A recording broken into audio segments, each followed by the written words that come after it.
Hello, welcome to episode 1 of Pod 'em Up, a new games podcast. I am Ollie, and you are? I'm Tibbs. You're Tibbs, and together we are Pod 'em Up. Woo! Woo. If we sound a bit awkward, it's because we've just had a variety of technical issues. Oh yeah, God, I mean, I recorded a much better intro than this just now. Yeah, you did actually. It was... This was awful. Let's leave it in anyway, because we'll laugh about it in 50 episodes' time. We will. We will. How many technical snags have we had just trying to get this podcast going in the first place? You know? Well, the first one, what was it? It was your Linux, wasn't it? Yeah. And it just wasn't playing ball at all. Just wasn't having any of it. Yeah, and then we finally got it working, and we did like a pilot podcast, didn't we? Yeah, episode 0. Yeah, episode 0, which we probably won't release because we just had a terrible whining in the background, which was either or both of your laptop and the microphone that you were using. It was one or the other. I've switched the microphone. Yeah. I'm starting to think it's probably to do with the cheapy microphone I got off Amazon, but there we go. You live and learn. Yeah, you do. It's funny. I was looking at Amazon microphones, and the problem with Amazon is you always get like loads of great reviews, but a few really bad ones, and it's those ones that you're focusing on, isn't it? Yeah, absolutely. Yeah. Anyway, we're a gaming podcast. We're two gamers. We enjoy retro games. We enjoy modern games. We enjoy indie games. Yeah. Is that fair to say? I think that's fair to say. Yeah. We just love games, really. We do. And we've been friends for a while, haven't we? Mostly online, but we know each other from school originally. From school, yeah. Yeah. It's a long time ago now. It was Makes a long me feel time old. ago. Oh God, yeah. Don't get me started. How you been? Not too bad. Yeah, Good. not too bad. I mean, a bit stressed out trying to get all this all up together and going. Yeah, it has been stressful, but we're there now. But we're there, so you sound should good. be playing Sealand, but from now. Yeah. Okay. So, Right. So this first episode was really sort of an introduction about us, really, wasn't it? And a bit about what the podcast is going to be about, because I'm sure, there's no shortage of gaming podcasts. No, I was flicking YouTube channels. Yeah, I was flicking through them and I thought, oh my God, there's a lot of games podcasts. So I think a fair question would be, what are we going to be doing that's different to anyone else? So I think this first episode will be a bit about us and what our sort of history with games, like you say, and what the podcast is going to be and why you should listen to us. Yeah. Hopefully. I think we're just two sort of quite laid back guys talking about games, really. That's kind of our angle. I think by default we'll probably do a kind of book club thing, and in quite a lot of the episodes where we'll kind of go away and we'll play a game or two, and we'll come back and talk about it. I think a lot of them might be retro games just because they're a little bit smaller. A little bit more manageable because I've got a wife and a kid. It's quite difficult to fit gaming in these days. You've got a girlfriend and a busy job, and it's tough to game when you're this stage of life, right? It is. I mean, we might talk a little bit later about what we've been playing at the moment, but that's the lack of time is certainly going to come up in conversation when we talk about what we've been playing. Oh God, yeah. I'll be like still on the same games over like three episodes, I'm sure. Yeah. I think that's how it's looking for me at the moment. Yeah. Anyway, never mind. It doesn't matter. As long as we're still playing, as long as we're still enjoying, I think that's the main thing. Yeah, absolutely. Yeah. Okay, so I thought first of all we could just run through briefly our kind of console history and where sort of what we had back in the day, what we've collected since, what we've sort of moved on to, what we found ourselves enjoying most. Would you like to start, or shall I? Yeah, sure. I mean, I started with a Commodore 64 back when we just went round my granddad's house one afternoon, one weekend, and I was only like 3 or 4, I think, and he had the Commodore all set up, the Commodore 64, and let me have a go on it. And the very first game I played was the Great Guana Sisters on the C64. It's basically a Super Mario Brothers rip-off, basically. I mean, it plays exactly like Super Mario Brothers, but I didn't know any better at the time. I just thought it was this amazing new thing. Yeah. And it was Great Guana Sisters and another game, Dragon Ninja, Bad Dudes versus Dragon Ninja, the Commodore 64 port, which was, not quite a patch on the arcade, but again, at the time, it was, it just blew my mind. It wasn't anything like I'd seen before. So yeah, that was started on the Commodore 64, and then over the years, went on to Sega primarily, Sega Mega Drive, a little bit of the Master System. We didn't have a Master System at home, but I played it around friends' houses and things like that. Yeah. PlayStation after that, PlayStation 2, Xbox 360, and then on to the, where we are today. But I mean, the majority of my sort of youth was the Commodore 64, Commodore Amiga, and Mega Drive would be the main things I focused on, I think. Oh, really? Okay, I didn't know you went back quite that far. Yeah. I mean, since I was very, very tiny. Ah, you got into games a little bit earlier than I did. So it's interesting. Yeah. What did you start with? I started with the Mega Drive.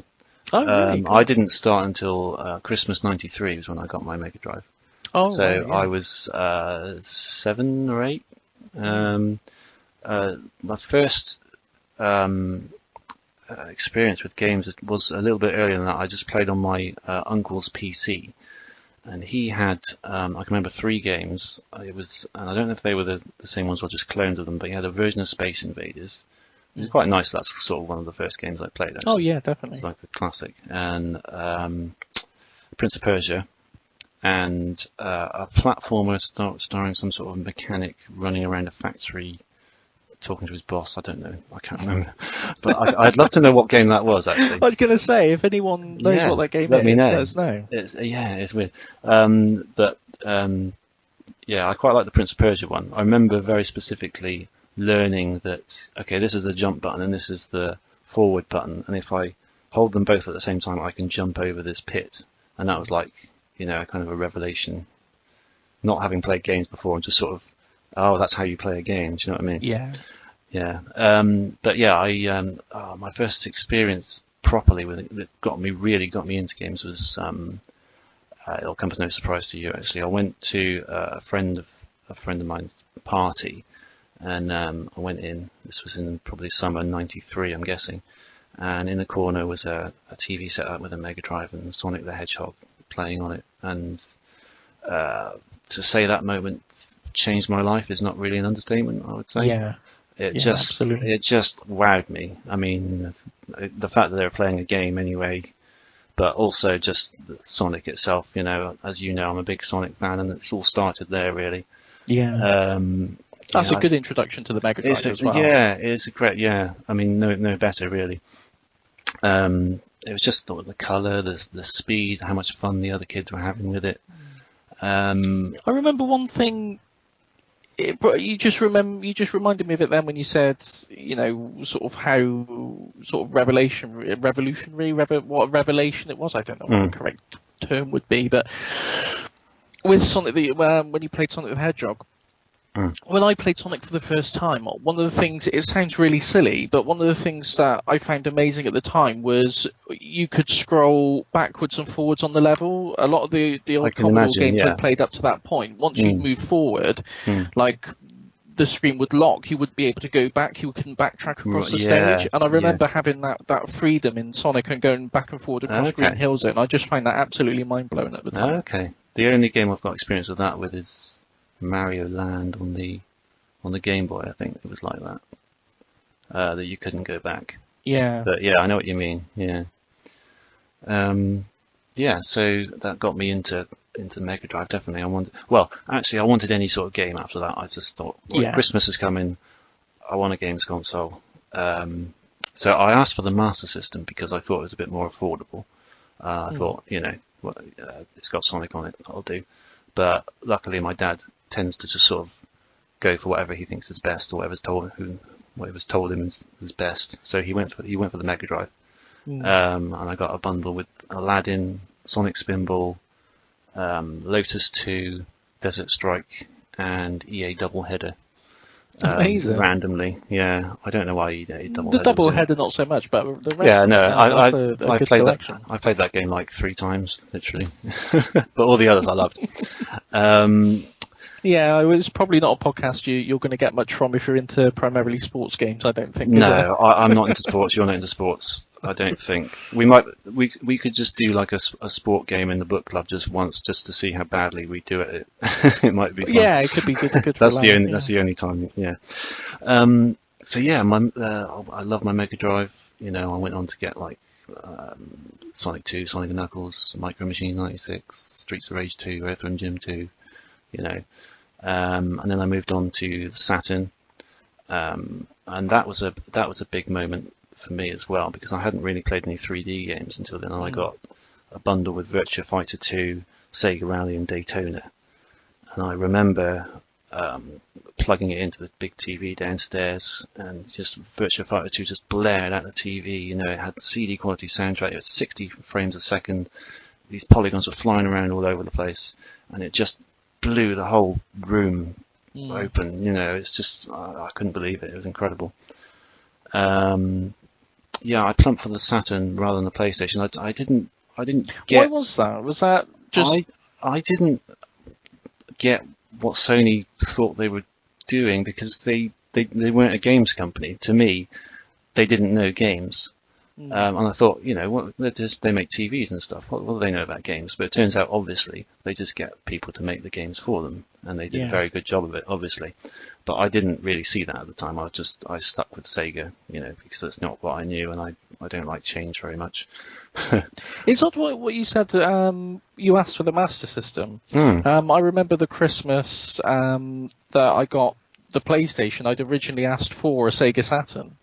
Really? And my dad said, no, don't get that. Get the PlayStation. That's what they were all talking about in the paper. They said it was good in the paper. Yeah, well, but I'd originally asked for the Saturn. I got the PlayStation instead. So it's just quite interesting that sort of parallel there. Yeah, interesting. That was definitely the opinion at the time. It sort of emerged very quickly. But I think the Saturn now has earned much more respect than it ever had back in the day. Oh, definitely. Especially for its Japanese library, which I haven't delved into very much. I think you have a little bit, haven't you? A little bit, yeah. There's some really good stuff on there. Yeah, even now when I put my Saturn in and play these the old European games, there's something quite special about it. I do quite like it, but maybe that's just me. Maybe it's just the time I had it. It's an amazing console for 2D games, I think. I don't think it was particularly well suited for the 3D. I mean, you had your Virtua Fighters and stuff, but in general, I think it didn't really shine when it came to 3D. But for some of the 2D stuff on there, it's just incredible. Some of the fighters. It was supposedly much harder to program for the 3D than the PlayStation. I think if you knew how to do it, you could get pretty good results, but it's very, very difficult. That's why it's only just been sort of cracked recently, hasn't it? Say again, sorry? That's why it's only just sort of recently been reverse engineered. You know what I mean? Yeah, It's only a year or two ago, wasn't it? Yeah. I mean, I think there's been. You've been able to get mod chips and stuff for it for a while to run unsigned code and things, but I think that the recent. I say recently, I think it was about a year ago. I think the guy managed to crack it using just a plug-in cartridge. It was a video port at the back or something, wasn't it? Yeah, it was something like that, wasn't it? I didn't look a great deal into it purely because, like I said, I mean, it's quite an easy console to sort of import for now these days, you know. So I think that the hacks come a little bit too late, but I mean, it's never too late to get more people interested in import gaming and stuff, though. Yeah, sure. But it's an amazing little machine, very underappreciated, I think. Oh yeah, it is definitely. And then after that, I still didn't want to go for a PlayStation, so I went with the N64. And I really like that actually. I was taken with that by my friend who had Diddy Kong Racing, and I really liked that game. And it made me just want to buy an N64, so I used my birthday money in '98, I think it was, to get it and Diddy Kong Racing. And then I really like that console. I had I think Rare, the company, were sort of king of that console. So a lot of my favorite games were Rare, like GoldenEye, Banjo-Kazooie, and Diddy Kong Racing as well. Happier days for Rare. Happier days, definitely. Yeah, well, that was their prime days, really, wasn't it? Yeah, that was a pre-Microsoft era. Yeah, before they made them do Kinect games and stuff. And then, the avatars. Yeah. Yeah, then I moved on to the Dreamcast. Stuck with Sega. Yeah, speaking of underappreciated consoles. Absolutely, yeah. I believe you used to make fun of me for having a Dreamcast, didn't you? I was wondering if you were going to bring that up. I was intending to. Yeah, and then I think the only way I got you to stop doing it was lending you a wrestling video. Do you remember that? I don't remember that, no. I think, unless I'm mistaken, I think I agreed to lend you a wrestling video under the condition that you would stop making fun of me for having a Dreamcast. And you did as well. Yeah, I think so. And you did as well, to be fair. I think we became good friends after that. But before, we were sort of enemies, weren't we? Yeah, we were a bit, weren't we? Yeah. I don't know why. I mean, it's just kids in school, isn't it? Yeah, it's just the way we're I've forgotten about that. Do you know, what video was it? Oh, God, I don't know. I think it was... Do you know what? Actually, I think it might have been Best of Raw. The Best of Raw Volume 1. Possibly, yeah. I think it was some sort of compilation, weirdly. Yeah, I think it was. Yeah, how weird. I got the memory is clearing now. Yeah, Best of Raw Volume 1. I'm sure it was. Okay, we should do a wrestling episode sometime. Yeah, we should actually. Yeah. I'm way out of touch with wrestling now. Me too. Me too. Sort of tangentially. The WWE Network has helped a bit, but we're getting off topic. But it annoys me that they don't have SmackDown and Raw on there, so it's okay having the pay-per-views, but if you haven't got the storylines in the run-up to it, it's a bit less. Oh, right, because funny you should say that, I totally got into WWE Network a couple of months ago, and I signed up for the free trial, and because I'm stingy, I tried to get as much out of it as I could, so I went back and watched all these old Raws from the late 90s and early noughties, and just crammed as many of them as I could in before the end of the trial period. It's a really good service. It's brilliant, isn't it? It's really. I'm so impressed by it. It's got literally everything on it. I know. Yeah, every pay-per-view. Yeah.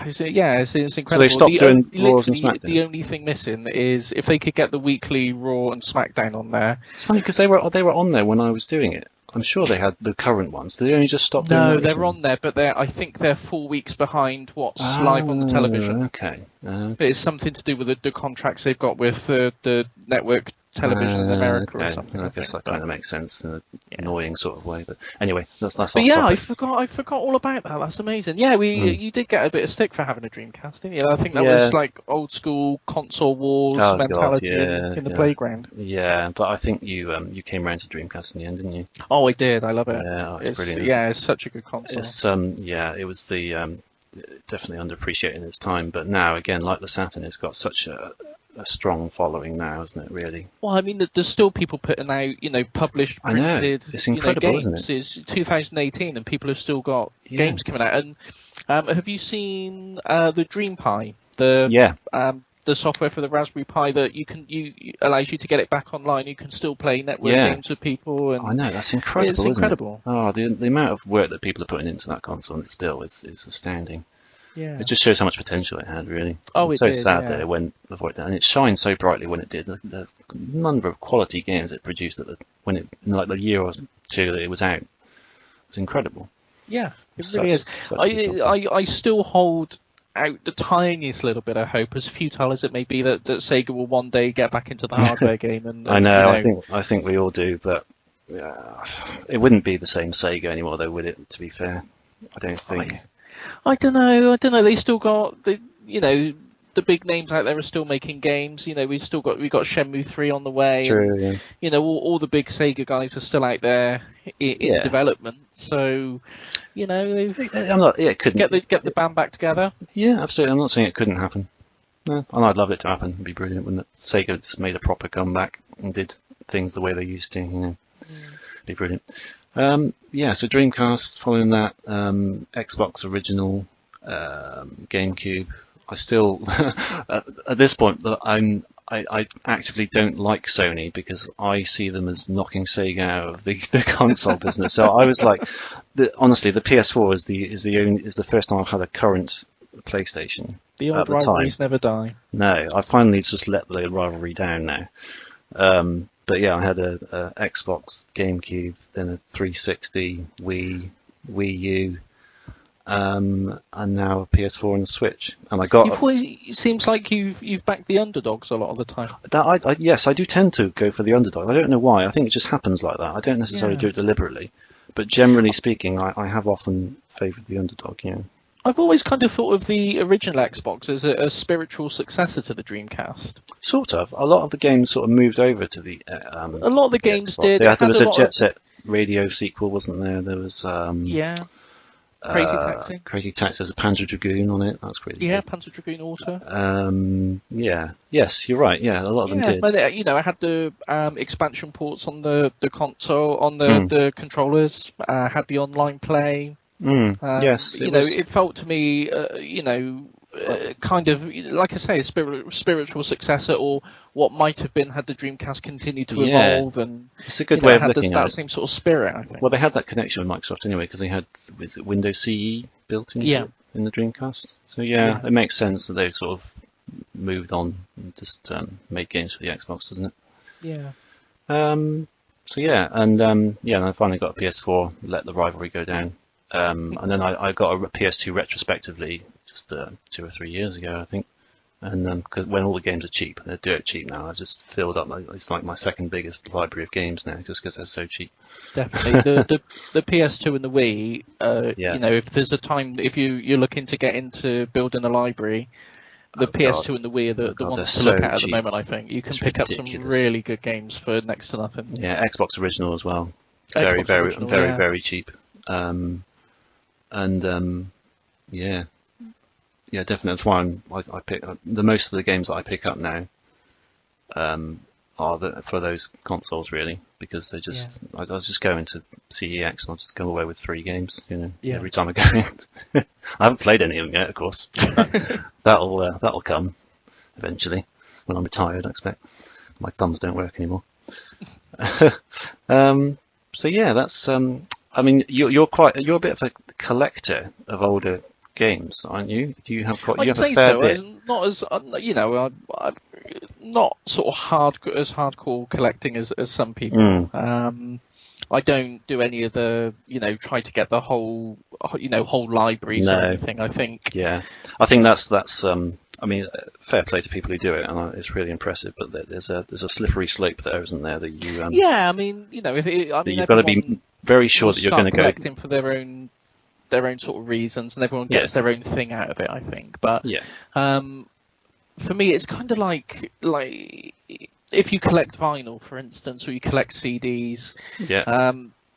The aim is never just to get every record ever released or every CD ever released. Is to build a library of albums that mean something to you, or hold an interest for you in some way, or are curious, or just it's about picking a collection that means something to you, I think, and that's kind of my sort of philosophy for it. So it's never I don't go for the people are probably get very angry with me sometimes, but I'll buy a sealed game and just open it straight away. I'm not into the whole keeping sealed games on the shelf. I think a game needs to be played. So I agree. My copy of Knuckles Chaotix on the 32X, I got that brand new and sealed. Did you? And first thing I did was opened and played within like 10 minutes of arriving.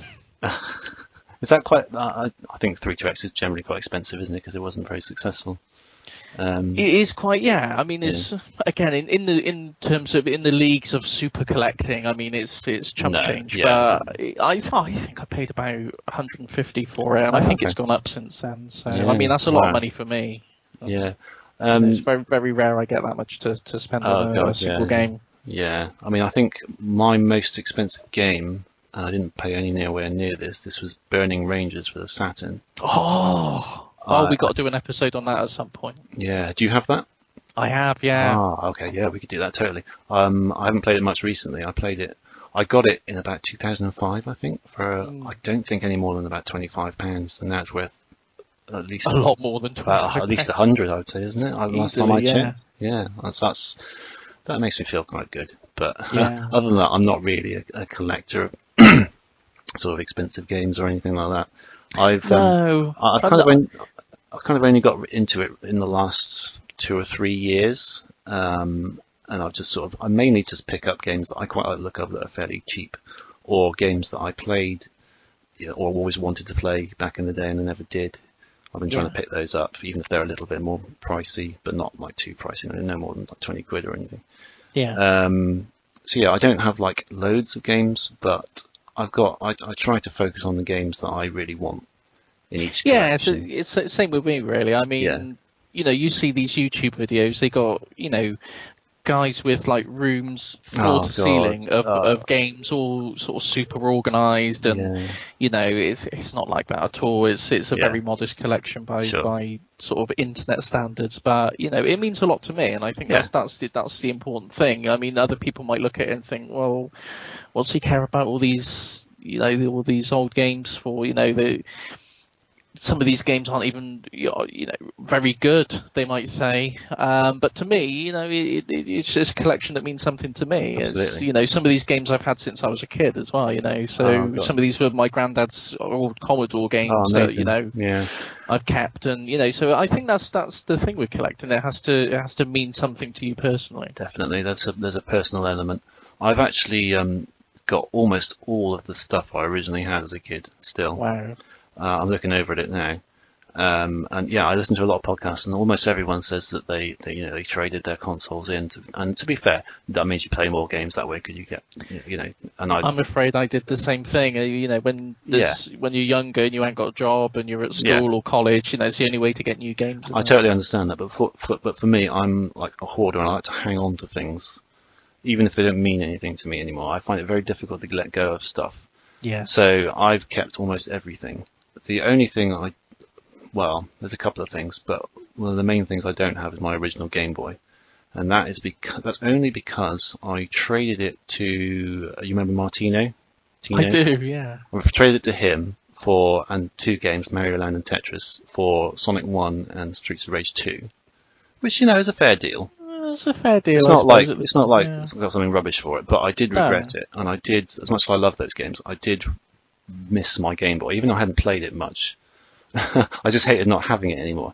However, when I went to ask him for it back, his brother was playing Mario Land. He died, and he's an idiot. He headbutted the screen and completely smashed it, apparently. No way. So I was so pissed off. But I did get the games back at least. But it bothers me to this very day. That does.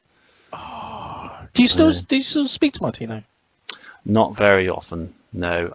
He wishes me a happy birthday every year on Facebook, and I do. Yeah, I do the same to him if I remember, which I often don't. Sadly, sorry, Tino. But is he likely to listen to this? I don't think so. Maybe, you never know. So if we took the mick out of the Sonic level names he came up with that time, he's not likely to hear that. I don't remember those. Go on, enlighten me. Do you not remember Cloud Climax? Oh God, that one. Yeah. Oh my God. I'd forgotten about that. We were trying to make a game, weren't we? Yeah. Yeah, and I got yeah. The game, if I remember, the game was called Any Means Necessary. It was, yeah. It was in Game Maker, like the original version. Game Maker, the original. It's still going now, isn't it? It's quite big now, but the old original one, made by the original guy who made it. Yeah. Yeah. God, that's going back, isn't it? Anyway. Good times.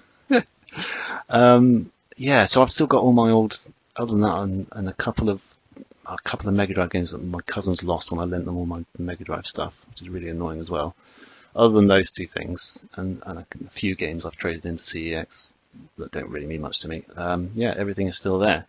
Amazing. And I love just looking at it and knowing that that's the real deal. Yeah. That's the actual Mega Drive that I got, when I was 7. I'm looking at it right now. It's I totally understand anyone trading in their consoles and sort of to get new games and stuff. I totally get that, but I just happened that I just didn't really want to do that. No, it is. It means something more when it's your original stuff. It does, and it does mean that I've played less games, and that does bother me. And I'm trying to get through as many games that I've missed now as I possibly can, given my time constraints, and that bothers me. But at least I do, console myself with the fact that I'm still hanging on. I'll be clutching them, as in my grave, I expect. Do you remember? I can't remember what game it was. Was it Lethal Enforcers or Sunset Riders? When you kill the guy at the end and he goes, "Bury me." Yes, bury me with my money. Yes, he does. He does. That'll be you. But bury me with my games. Bury me with my consoles. Yeah, totally. Okay. Well, I think that kind of sums up, our history quite well, don't you think? Yeah. The next thing I thought we could do is just sort of each of us run through 5 games / franchises. It doesn't even have to be the top 5, just 5 examples that mean a lot to us. Yeah. That have sort of made us the gamers that we are today. Yeah. Okay. Shall I start? Yeah, please do. Okay, I think you know what I'm gonna say here. I've got a fair idea. Yeah, it's Sonic the Hedgehog, believe it or not. Yeah. Oh God. Yeah, I'm a massive Sonic fan. It all started on that moment I mentioned earlier in '93 when I saw, and I think that just sort of took me away, and I thought, yeah, that's what I want, those 4 original games. I'll probably focus on them just for the purpose of this, because I could go on this whole podcast about the whole series, to be honest. But because they're the iconic ones: Sonic 1, Sonic 2, Sonic 3, and Sonic and Knuckles, all for the Mega Drive. Yeah.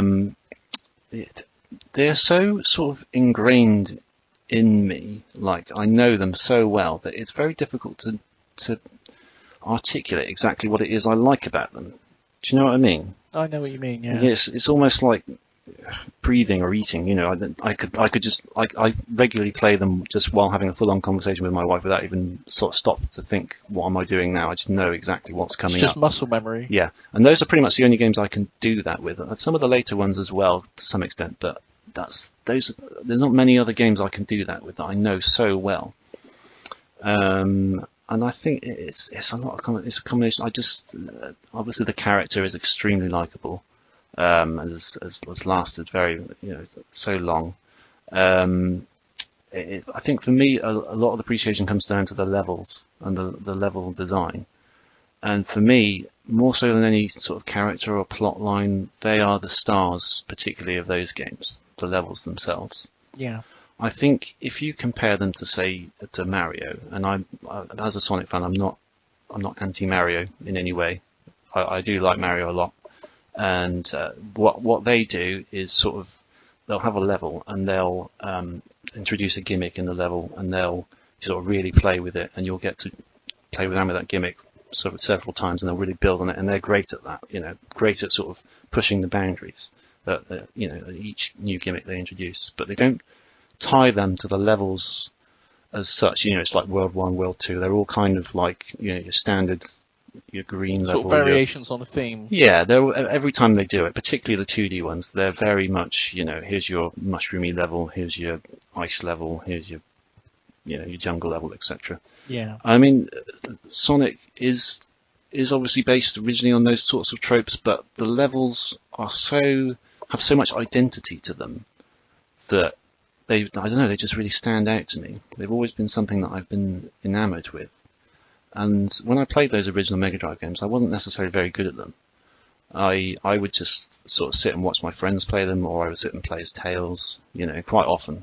And when it came down to me sitting there and playing them properly, more often than not, I couldn't do them very well. But I think it is still, maybe it's the fact that I wasn't able to play them so much, but it's just that, like, the levels themselves, I don't know. It's first of all, they have their own names. They have their own music that's only used in that stage. They have their own selection of sort of objects, gimmicks, and enemies. If you take those 4 games, if you look at the number of the objects that are used throughout the whole game, it's what, like rings, springs, spikes, checkpoints, item boxes. Yeah. That's about it. Everything else, including the enemies, are all custom made for those levels. That's true, actually. Yeah. Yeah, and it's not just that; it's a structure as well. Like, look how different Green Hill Zone is from Marble Zone in the original game. You know, Green Hill is your standard sort of just leg it, your sort of typical Sonic level, your perfect Sonic level, where you just keep running, and it's the perfect, you know, showcase for it. But then you've got Marble Zone, which is much more like a normal platformer. It's much more slower paced, and yeah, if you. I think it's part of the reason why they keep bringing them back. We've talked about this recently. They keep bringing them back in the more recent games, like these same levels, because it's partly because they have so much identity and they have so much familiarity to people. Like, you know, Chemical Plant keeps getting brought back a lot because people. It's a very notorious level for that difficulty spike at the end. Yeah. With the rising water, people know that level. And yeah, it's just something about that. They have so much personality. It's their music as well. I mean, I absolutely love Sonic music, you know. Yeah, I can hear. Yeah, for the original Mega Drive games, absolutely. Yeah, I can hear a piece of Sonic music separately, and I want to go and play that level, you know. And a good piece of music can make a good level great, and a great level just like one of the best, you know. Yeah. It really is so important to a Sonic. I remember back in the day, I recorded my own cassette tape Sonic 2 soundtrack and like made a little cover for it. Oh man, I totally did that as well. I did it. It's just so addicted to the music as well as the game. Yeah, I did it with Sonic Jam on the Saturn because that had a sound test where you could just do all music from all 4 games. Yeah. So I just sort of put one together from that. Yeah, exactly. It's actually sort of dictated my whole taste in music as well. I like melodic, kind of clear, catchy tunes. I think it all stems from that, really. Yeah. Yeah, and I think it's the amount of joy you get from running through a level that you know really well. Like, the more you play it, the more you enjoy it. That those games don't need like extra modes, like extra hidden things in the levels, extra time attack modes, because they are inherently replayable. Yeah, that's a really good point, actually. Yeah, you can just pick it up again and again, and you'll get better and better, and you'll get faster and faster, get your time down quicker. There's no way of recording the times in the game, but actually I don't even do that myself. But you could if you want. You could speed run it. You can hit everything perfectly. You can take every jump, you can hit every enemy, not stop, get every ring, not lose any rings, and it's almost like little challenges for yourself, but you get more and more reward the more you do it, because it just feels good. And I think that's the other aspect as well, because it's backed up by such a good game engine. Yuji Naka he's my programming hero. He really is, because he's just, when you look at what was around at the time compared to Sonic, I mean, it just, in terms of the platform games, it's in terms of any really. game, there was nothing else like it at all. Yeah, they did it so well, didn't they? That first, compared to everything else, they set out to make first of all a great character, and secondly a great game to pin it on, and they succeeded so well, and it's just it stuck with me really, and I've maintained my love of the whole series through thick and thin. I'm not going to say that every game is amazing, and certainly in more recent years, I think at the time quite often I don't know, certain games I defended that I knew that they weren't that good, but I was sort of in denial about it. You know what I mean? Yeah. I think these days the fact that I haven't played those games so much, it just says that I can totally see that. But I mean, the recent Sonic Mania has just been a phenomenal return to glory, really, hasn't it? I have to say, I think looking at because I got you on my friends list on Xbox 360. Yeah. And I think I recall seeing that you've got every achievement in Sonic 06. I think you perfected that game. I did. I don't. I'm going to call your bluff on that, because I don't think I did. Really? I think you got. I probably got most of them. I think. I probably got most of them, to be fair. You did all the stories anyway, yeah, didn't you? You did all the campaigns. Yeah. I mean, that's a feat of endurance as far as I'm concerned. That's something else. Oh god, yeah. I mean, I mean, I knew then. See, the thing is, I was quite hyped for that game. So was I. Yeah, I think a lot of people were, and obviously I knew it was a letdown the moment I started playing it, but I didn't want to admit it to myself really. I was sort of in denial about it. I don't even remember the name of the level. The one where there's lava everywhere and it's like a collapsed city. Flame Core, I think that is. I know it's terrible. That's I where know I gave that up. right off the top of my head, but you know. I couldn't take it. And my first playthrough of that, I got caught by that ring bug, the silver ring bug, where he goes, "It's no use, it's no use," and you keep bouncing off the wall. I got caught by that my very first playthrough. Oh, really? Yeah. Oh, it's a terribly buggy game. Memory. It came out of the oven way too early, but it was also fundamentally flawed as well in many ways. As just the engine, just wasn't very good. Yeah, it's a shame.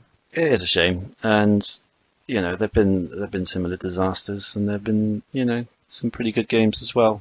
Like you say, Sonic Mania. Sonic Mania, absolutely. It's so great that even exists, to be honest, as an official game, not just a fan game, because it is a fan game really, but it is essentially. The fact that Sega gave that the go-ahead and said, yeah, okay, you can make a Sonic game. I mean, that's brilliant, isn't it? And they've done such a good job with it. Well, I so hope that they do a sequel. It would just be brilliant. It'd be criminal if they don't. Oh, they got to, haven't they? I mean, they're doing this Plus version. They're doing the Plus version. They're giving it a physical release. I think. Yeah. For them to put that much behind it, because I think obviously they didn't have that much faith in it. No. To begin with, which is why it was purely digital plus an extravagant collector's edition, which they know super fans are going to buy anyway. Yeah. But the fact now it's got a standard standard physical release, I think really shows they're starting to put their support behind it a bit more. Definitely, yeah. Okay, well, I mean, I could carry on with that ages, but I think we'll leave it there. Yeah. So why don't you go ahead with your first pick?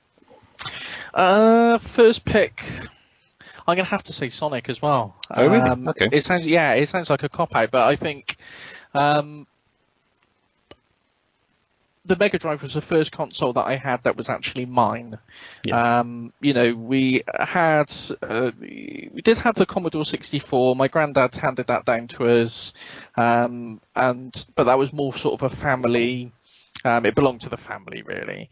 The Mega Drive I got for Christmas, and I didn't know I was getting it. I didn't ask for it. I did because I had no idea. It was a complete surprise. Yeah. But I got the Mega Drive for Christmas, and it was mine. One of the games Brilliant. I got with it was Sonic 1. Oh, great. And I think I was a sort of big Sonic fan at that point anyway, from playing it around my granddad's, because my granddad had the Mega Drive as well.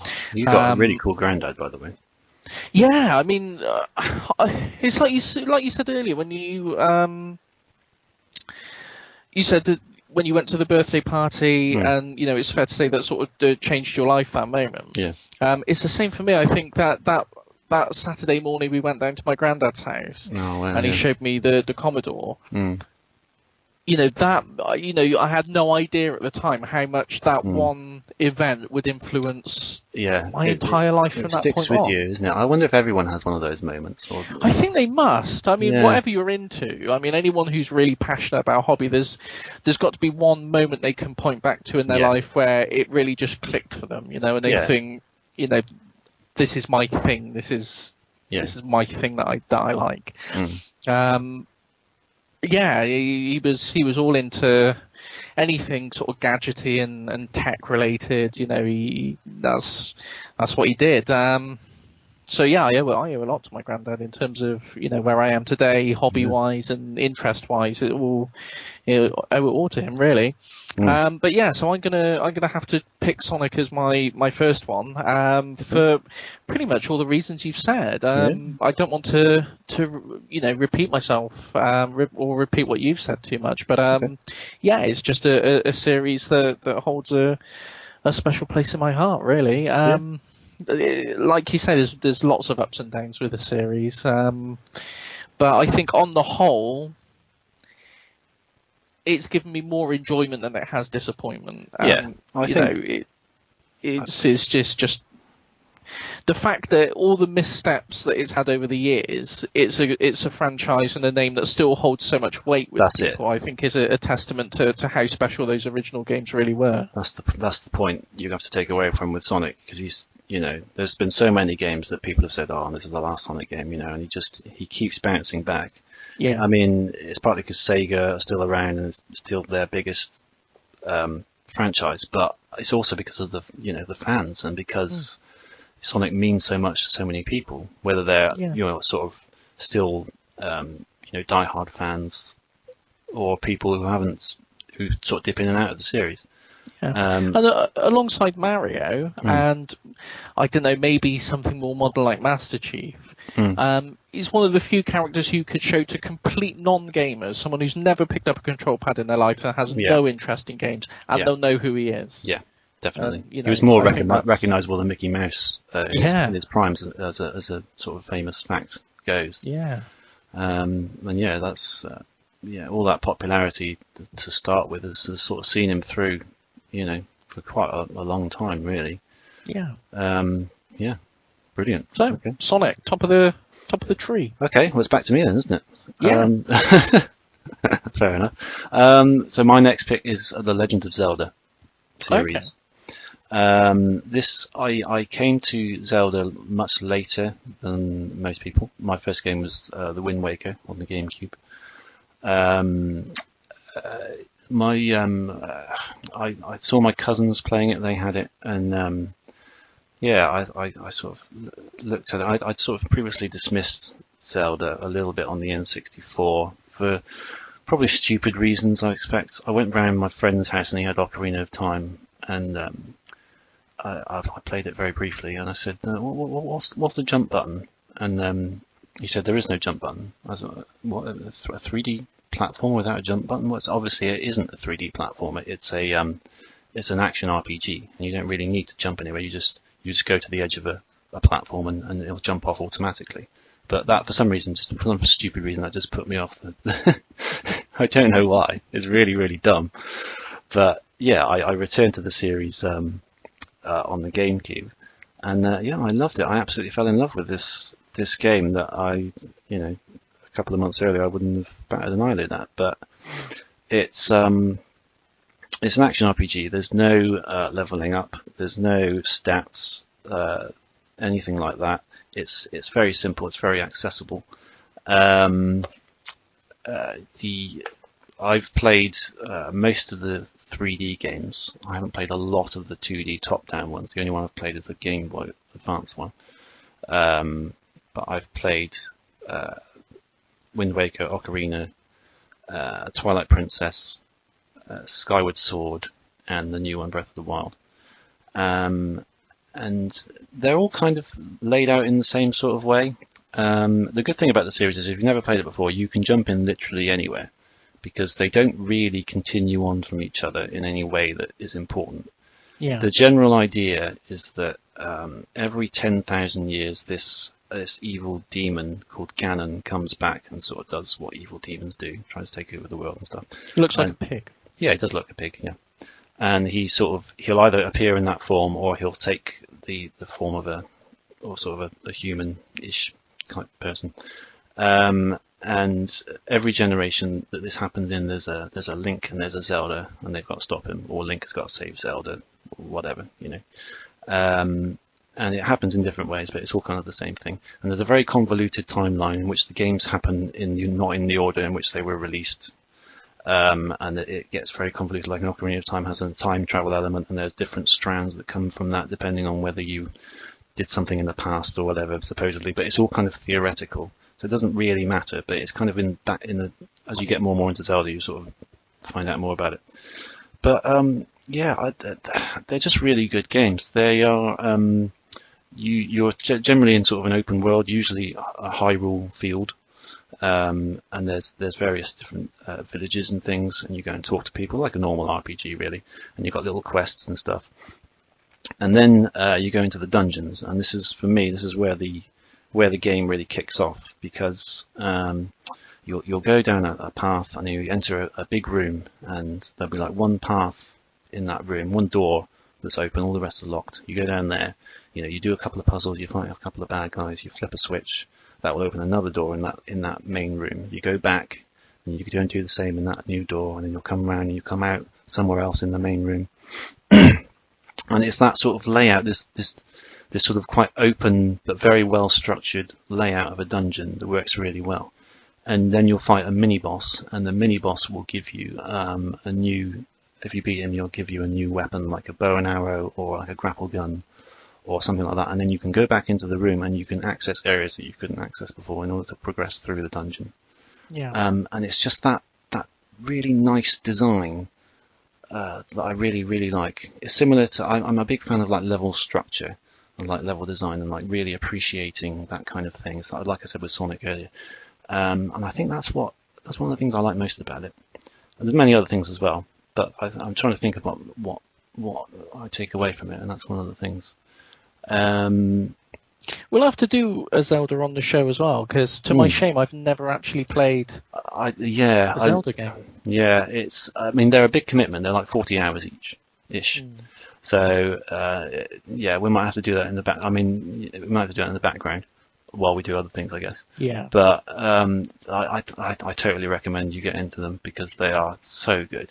They really are. There's a reason that Ocarina of Time is often voted one of the best games of all time. And it's just, that's one of the most sort of perfect ones in terms of its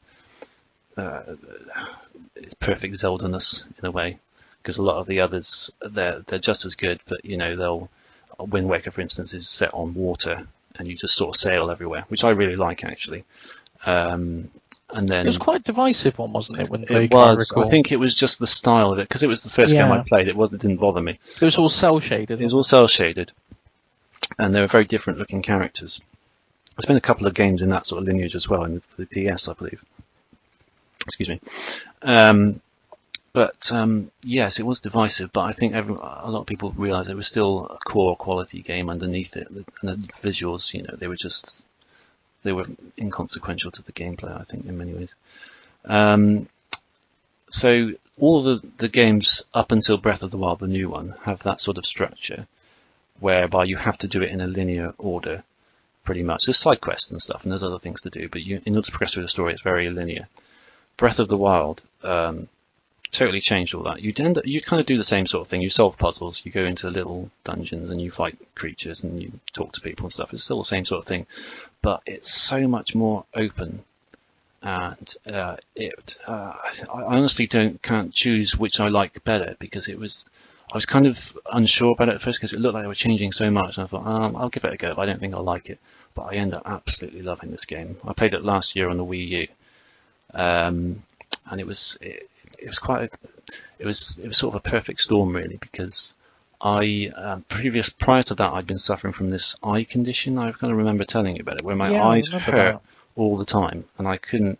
For like a year and a half this went on for, pretty much. And I found it very difficult to play games, which is really annoying.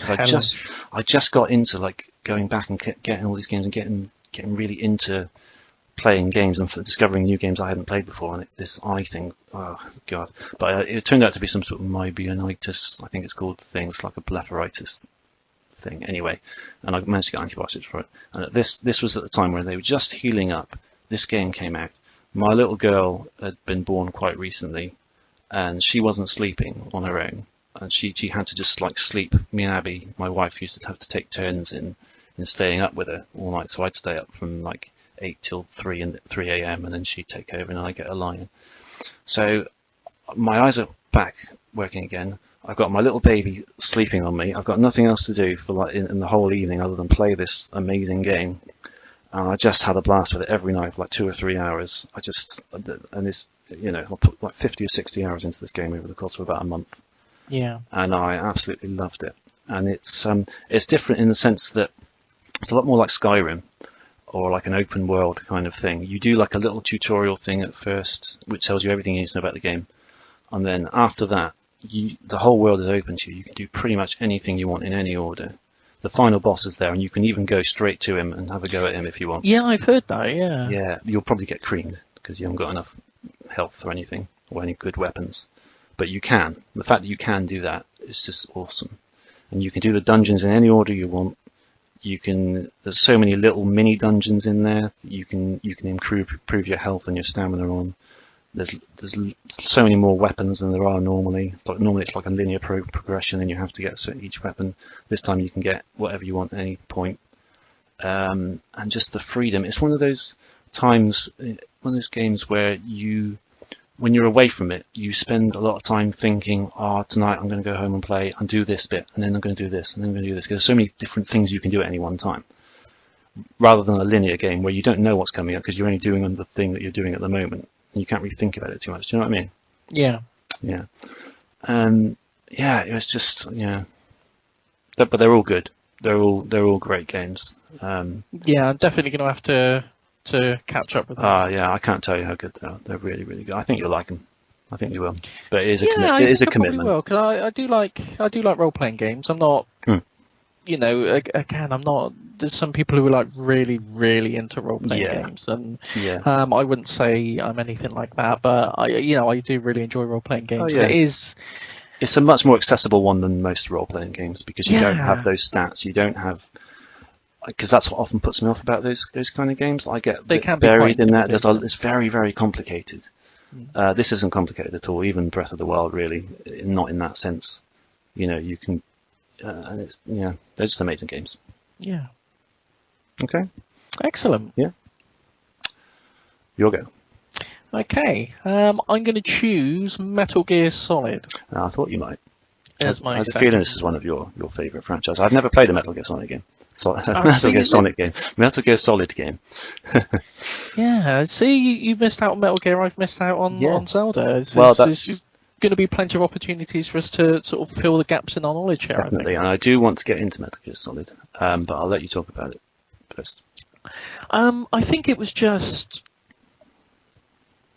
unlike any other game that I played. I mean, obviously, like most people, certainly in the West, my first introduction to the Metal Gear series was Metal Gear Solid on the PlayStation. There were other games before that, but certainly in Europe, I don't think anyone had ever heard of them. There might have been a few people who had the original Nintendo version, but as a rule, no one had heard of it. So, for my perspective, it was this game that came out of nowhere, and it's just a completely. I don't really know how to describe it. It was a game that showed me something that games could be more than what I thought they were up to that point. Yeah. It's a very complex sort of political storyline about anti-nuclear proliferation. Just loads of twists and turns in the story. There's these really outlandish characters. But all like there's a character who's a psychic who wears a gas mask to block out other people's thoughts, and he floats around.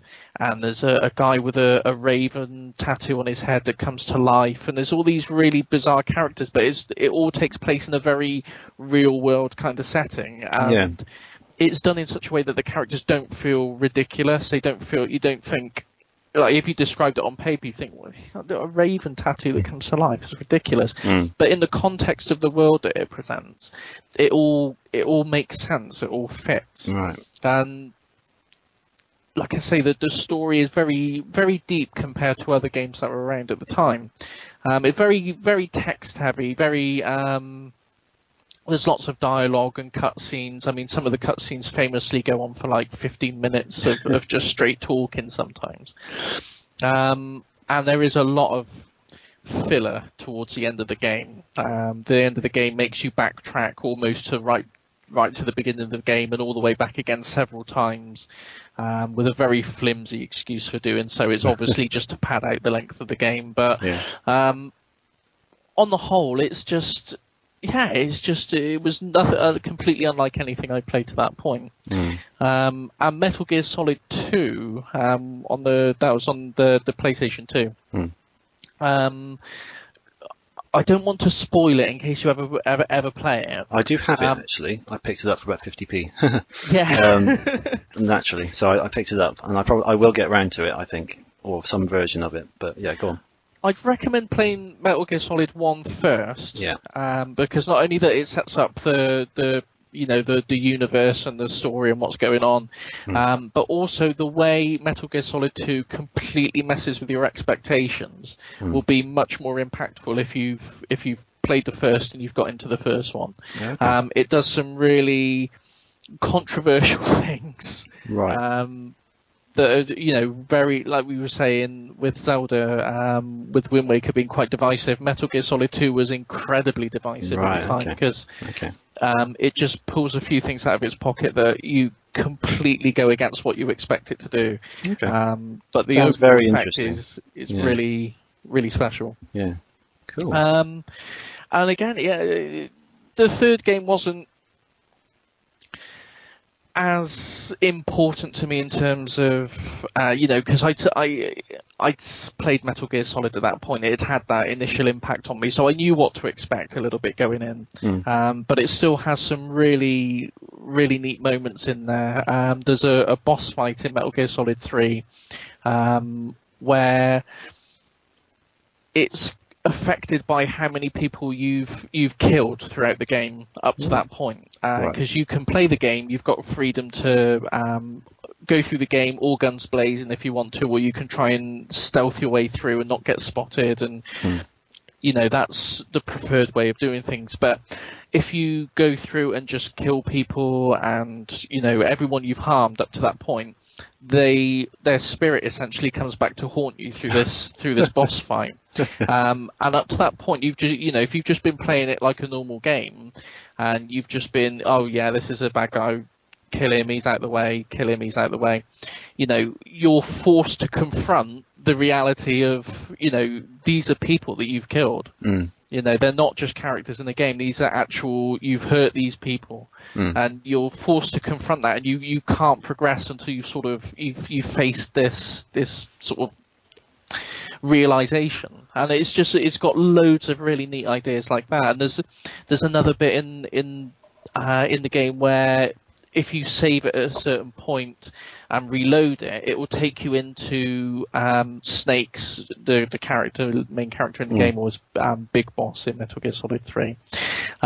Into his, it's like a dream he's having, but it plays like a completely different game. But it doesn't telegraph that he's doing that at all. You just load up the game and suddenly you're playing something completely different. You're like, what's going on with this? What's happening? I've heard that there's a lot of things that mess around with your expectations. Like there's some sort of memory card thing. Was it in the first one? That's in the first one. Yeah, there's some really good stuff with the memory cards. And at the time, the Dual Shock pad had just been launched by Sony with the force feedback motors in the joypad. And it does some really neat tricks with the joypad. The psychic character, Psycho Mantis, will instruct you to put your joypad on the floor so he can demonstrate his psychic powers, and it will make the joypad shake and sort of jump around on the floor, and he acts like he's sort of moving it with his mind and things like that. So clever, it just plays with, like I say, what you expect a game to be and what you think a game can be. Yeah. And basically all of them. I think the only one of the series that I didn't really connect with was Metal Gear Solid 5, The Phantom Pain, which is sort of PS3, PS4, Xbox 360, Xbox One, and PC as well, I think. So you can get it on sort of any modern system from the last decade or so. Yeah. That one just didn't connect with me as much, and I don't know why. A lot of people say it's the best one, but if you were going to start, I would say if you only played one of them out of the whole series, I would say go with the Metal Gear Solid on the PlayStation. And really? It's a very important series to me. I wanted to ask you. I've been I think I mentioned to you before, I've been getting into emulation a bit more, and I got my Dolphin, the GameCube and Wii emulator. Once I get my good graphics card, I'll be a bit more into it. I found there's a version of 1 and 2 called Twin Snakes for the GameCube. Have you played that? Yes. Would you say that's worth doing over the original? No. Really? It's an interesting game. It's done by Silicon Knights, who did Eternal Darkness. Right. And it's kind of It's not really a remake. It's kind of like a reimagining of the story, and the main beats of the story are the same, but it's presented in a lot more. It's a bit more over the top, a bit more anime style, I would guess. I would describe. Not really. I don't really know how to describe it. Like, it's more like sort of cartoony, I would say. Not graphically, but in terms of the way the characters act, and the action sequences are really sort of over the top and exaggerated. And it's an interesting game to go back to once you've played the originals. But I would stick with it. If you were going to sort of get stuck in with Metal Gear, I would start with the Metal Gear Solid original on the PlayStation. Okay, that's interesting. I probably will then in that case. I was going to just go for the Twin Snakes one because it seemed like, a good idea. But if you say the original is the way to go, then the original is definitely the way to go. Okay. Yeah, it's on my list. It's quite high on my list actually, of games to revisit or to go to for the first time. So yeah, I will be playing that at some point. When I don't know, but I will. Yeah, it's it sounds like a fascinating series. It is. I think I've often dismissed it as kind of like just sort of a standard typical AAA kind of fare, because it's almost like the originator of those kind of more serious games, or sort of really story-driven games like that. Do you know what I mean? Yeah, it really was. It was among the first wave of those sort of big blockbuster type games. Because prior to that, games were rarely taken seriously by themselves, partly because of the graphical limitations. You couldn't conduct too much seriousness with such limitations, especially on like the 32-bit systems. But yeah, I mean I've heard that that's kind of one of the originators of it, and that's because I tend to favour games that are less serious. I've often kind of dismissed it, but what you've described there sounds really, really interesting. It's worth trying. Yeah. It's worth trying. I mean, it definitely. is one of those games that it's not going to be to everyone's liking. And there's some people it's just not going to click with at all. But I think it's a game you'll know within the first hour or two whether it's going to be something you like. And it's a relatively short game. I mean, once you know what you're doing, you could probably play through it in sort of 5 or 6 hours. I mean, that's quite good. But sort of first time playing and not using any walkthroughs, I think 8 hours or 9 hours and you're done. Really, it doesn't overstay its welcome. That's good. Yeah, that's one of the things I find about looking at a lot of modern games. You look, I'll get into that game, and someone says, oh yeah, it's a 40-hour epic, and I thought, oh, where am I going to find 40 hours? Do you know what I mean? Yeah. every game seems to be in 40 hours. What's always 40? Do you know what I mean? It's weird, isn't it? It is. It's odd. Yeah. Okay, I'm going to give that a go. I think the original version, as you say, you've changed my mind definitely. Okay, if you're done, I'll move on to my next pick. So my third pick, I think, is going to be Banjo-Kazooie on the N64. Oh yeah, I mentioned it briefly earlier. You did, yeah. As I said earlier, the Rare was on fire on the N64, and I think Banjo, for me, kind of represents probably my favourite game at the time, certainly. And it was just, I don't think prior to that I had such a sort of a big adventure with a game as Banjo. I think that's why it sticks in my mind so much. It's kind of, I'm guessing it's kind of the originator of the collectathon in many ways. I can't think of a one a game that's got that kind of gameplay before Banjo. Yeah. And I use collectathon positively. A lot of people use it negatively. I find. It is sort of pejorative these days, isn't it? But yeah, I know what you mean. Because I don't think there's anything wrong with. I mean, to be fair, I think there's a lot more to the game than just running around collecting stuff. Anyway, have you played it?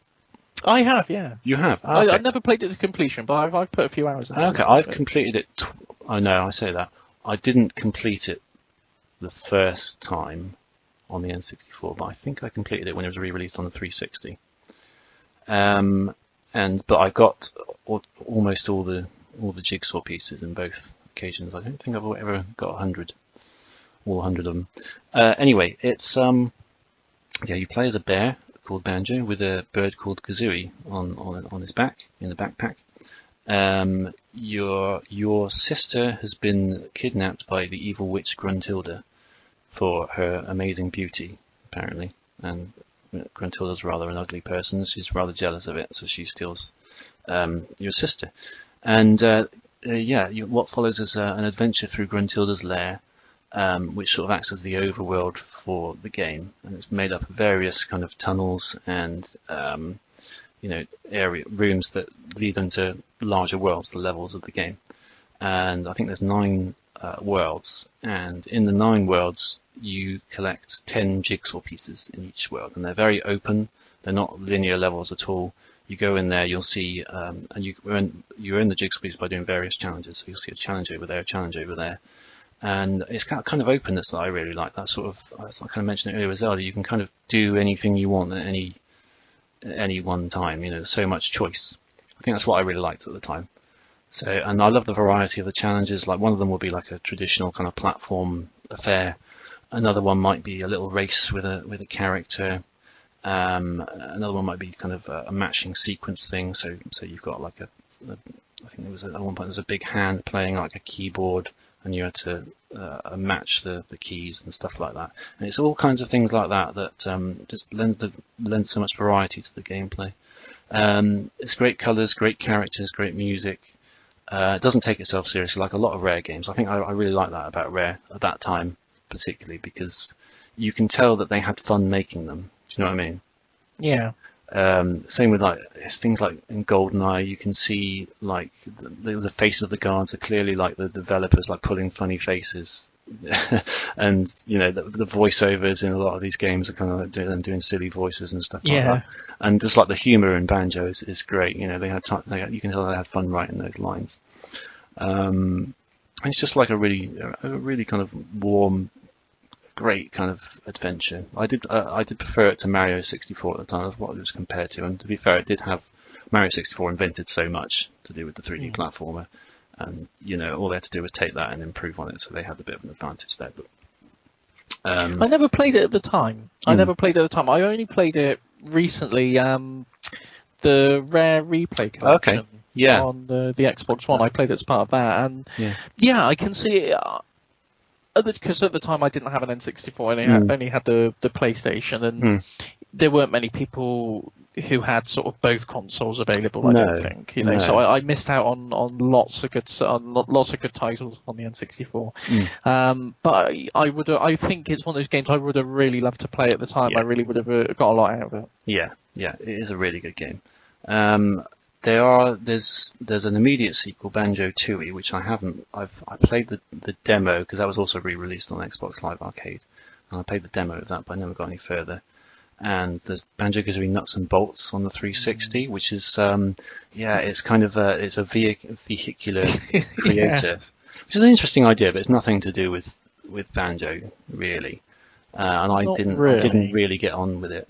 And then there's a spiritual successor more recently, Yooka-Laylee. But the problem with all 3 of those games for me is that the levels are too big and too sparse in terms of the number of challenges. You really have to search for them. I found that. And with Banjo, the original Banjo, it was so you could see them around you. And even if they were a little bit harder to find, you didn't mind doing it because by that point you'd invested so much into it. Yeah, I did find that with Yooka-Laylee. Yeah, me too. Some of the pages and collectibles were in such obscure places. Yeah. It's like they're not places you would ever stumble across. You'd only find it through just absolute exhausting every possible place there could be something on there. It wasn't, it's okay to hide things and make them difficult to find, but there has to be an element of fairness. You have to be able to work out where they would be rather than just sort of process of elimination, I think. And you didn't really have to go too far into the game before that became a problem either. That's the other thing. No. I don't mind that being a problem at the very end of the game because you kind of expect it a bit. But I only got, I think, 42 or 43 pages out of 145, I think there are. Yeah. And I was really struggling to find any more after that. I think some people would like that real hunt for it, but I think I totally appreciate what they do, and I love the humor in it is great, even better than Banjo. I think some of the lines in that game were fantastic, really, really funny game, but I think they almost took the gameplay too far. They almost ran don't know, they took the ideas and just pushed it a little bit too far in terms of just the size of the levels and how much they've crammed into them. It's almost like they did too much, but they were still hard to find, all these things. Like they really, like you say, they really hid them too well. Yeah, it's a shame because I was really looking forward to Yooka-Laylee. Yeah. As a spiritual successor to one of my favourite games, I thought, it's going to be brilliant, you know. The Kickstarter made it look like it was going to be, you know, like a real, like you say, just the sequel to Banjo-Kazooie that never, you know, Banjo-Tooie even, that, you know, never was. I don't think it lived up to that promise. It's not a bad game. No, it isn't a bad game at all. I did enjoy it. But I think there's times where it's more frustrating than fun for me. Yeah, but, a lot of the challenges are quite frustrating. It's not a problem I had when I tried playing Banjo-Kazooie. So I think, you know, what you say about the level design being so important definitely holds true there. Yeah, I think it's just because Yooka-Laylee's only got 5 worlds, I think, as opposed to Banjo's 9. And I liked the first 2, but I didn't really like the last 3. I thought they just didn't have that charm to them.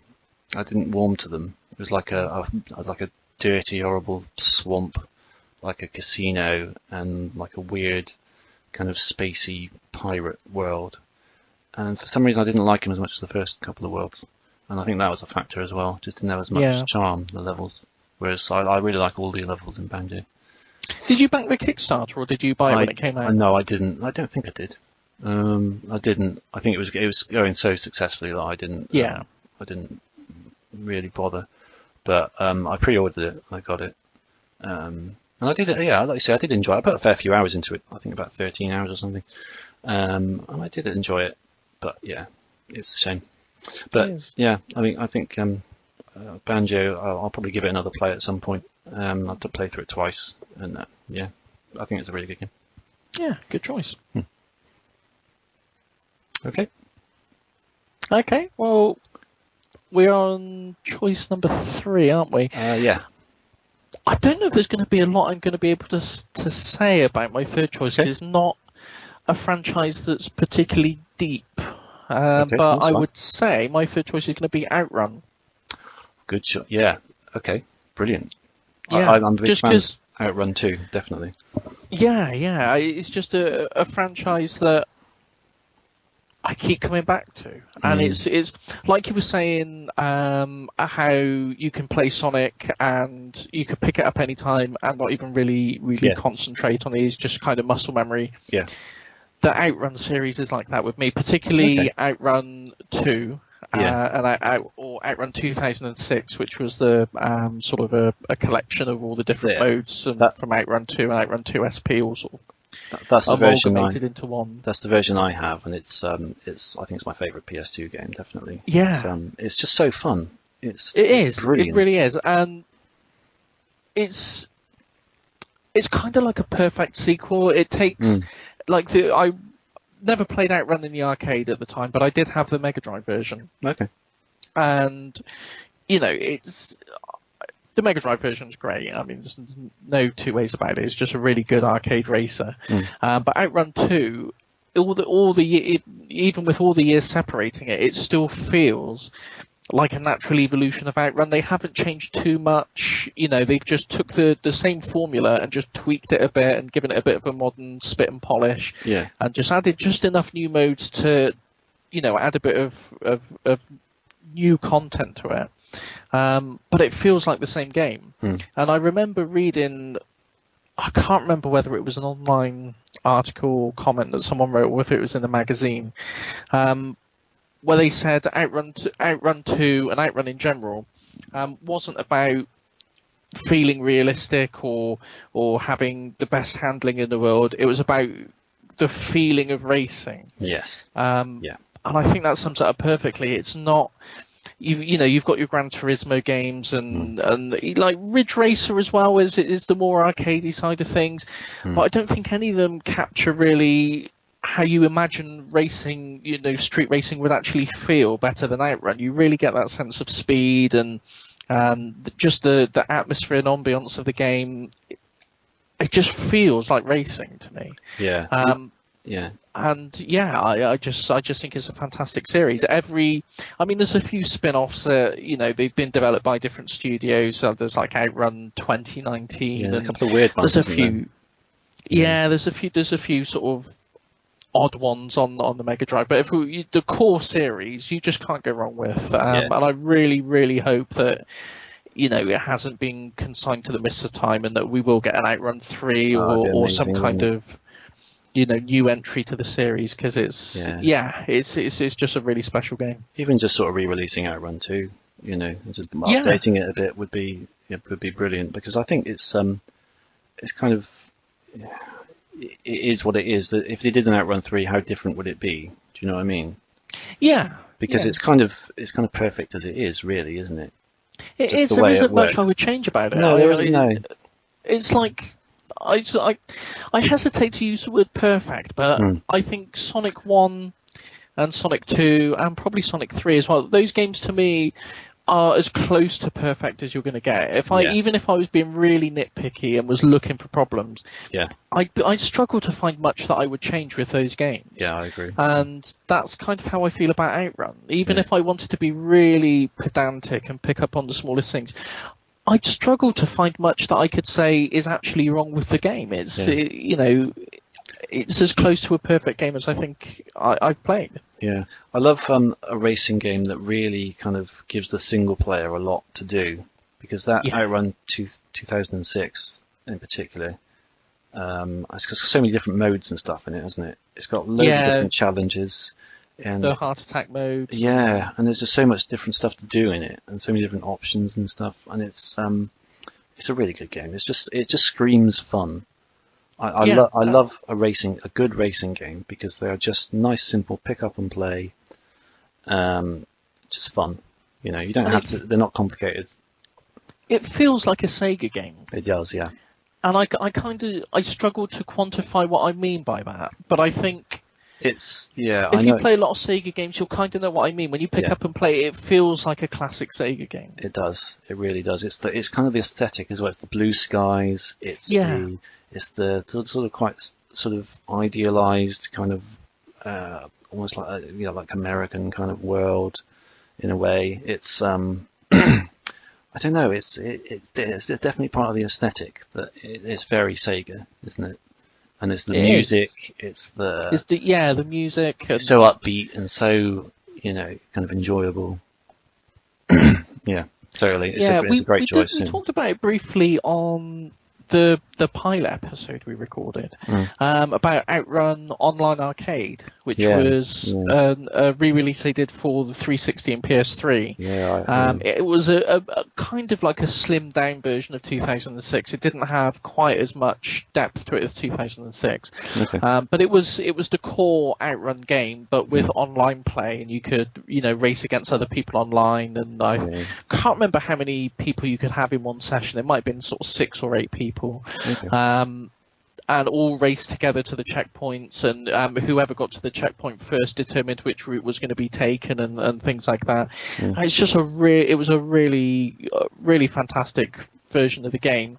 You can't actually get any more because the license with Ferrari expired, and it had to be pulled down from the store. So it's one of these games that is lost now if you didn't get it when it was out. And that's just such a shame, really. You can't get it, and it's a real shame. Something so stupid as licensing can take down a game. It's just it's the kind of thing that really annoys me, to be honest. It's a growing problem. It really is. I think as someone I said earlier who likes to hang on to things and make sure he always has them, that the fact that you can't get that really bothers me. And any other game that you can't get anymore, to be honest. Just for something so stupid. Yeah, it's so. I guess the whole digital distribution thing is a double-edged sword, isn't it? On the one hand, you do have the convenience of having it available on demand when you want it. But on the other hand, it's that it can be taken away just as easy as it was put on there in the first place. And it's a shame. It's a big shame because I think if there was not going to be an Outrun 3, if they just released Outrun Online Arcade, if they just updated that, whacked it out on the PlayStation 4, Xbox One store, That'd be perfect. I'd be happy with that. If we could just get it back online again and get some online races going, it was just tremendous fun. Just do whatever change you need to make to get the old licensing and stuff out. Yeah, and do whatever you need to do. You know, because the original Outrun, it was obviously a Ferrari vehicle they were driving, but they didn't have any license. So, you know, there wasn't a licensed vehicle. That game managed fine. All they need to do is the same. Call it Burrari or something like that. You know, it doesn't need to be, you don't need to have the license. The game's what matters. Yeah, I know. It's just ridiculous. But yeah, that is such a good game. I picked it up a couple of years ago for the PS2, and it's one that I often return to whenever I just want to play a game for 20 minutes or so, because it's great to just jump in and just pick up from the last challenge you were on and just try and have a go at it. It's literally it's one of those games. Coming back to what you were saying earlier, I can be playing it, having a conversation with someone, sort of glance away from the screen and glance back and just play very casually. But it's I've played it so much, it's just muscle memory. I could just play it really casually.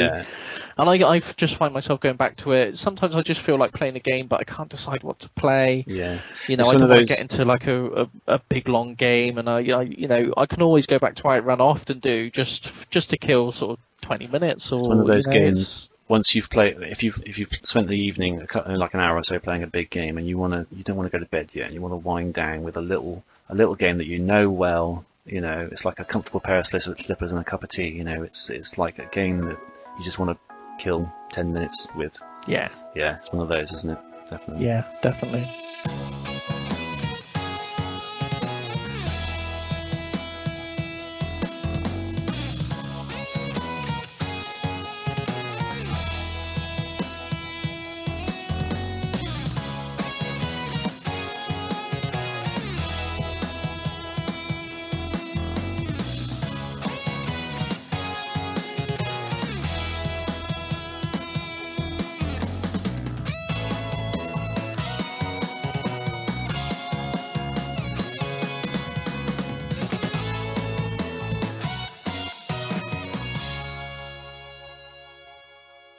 So my first three choices were kind of sort of all-time classics, I think.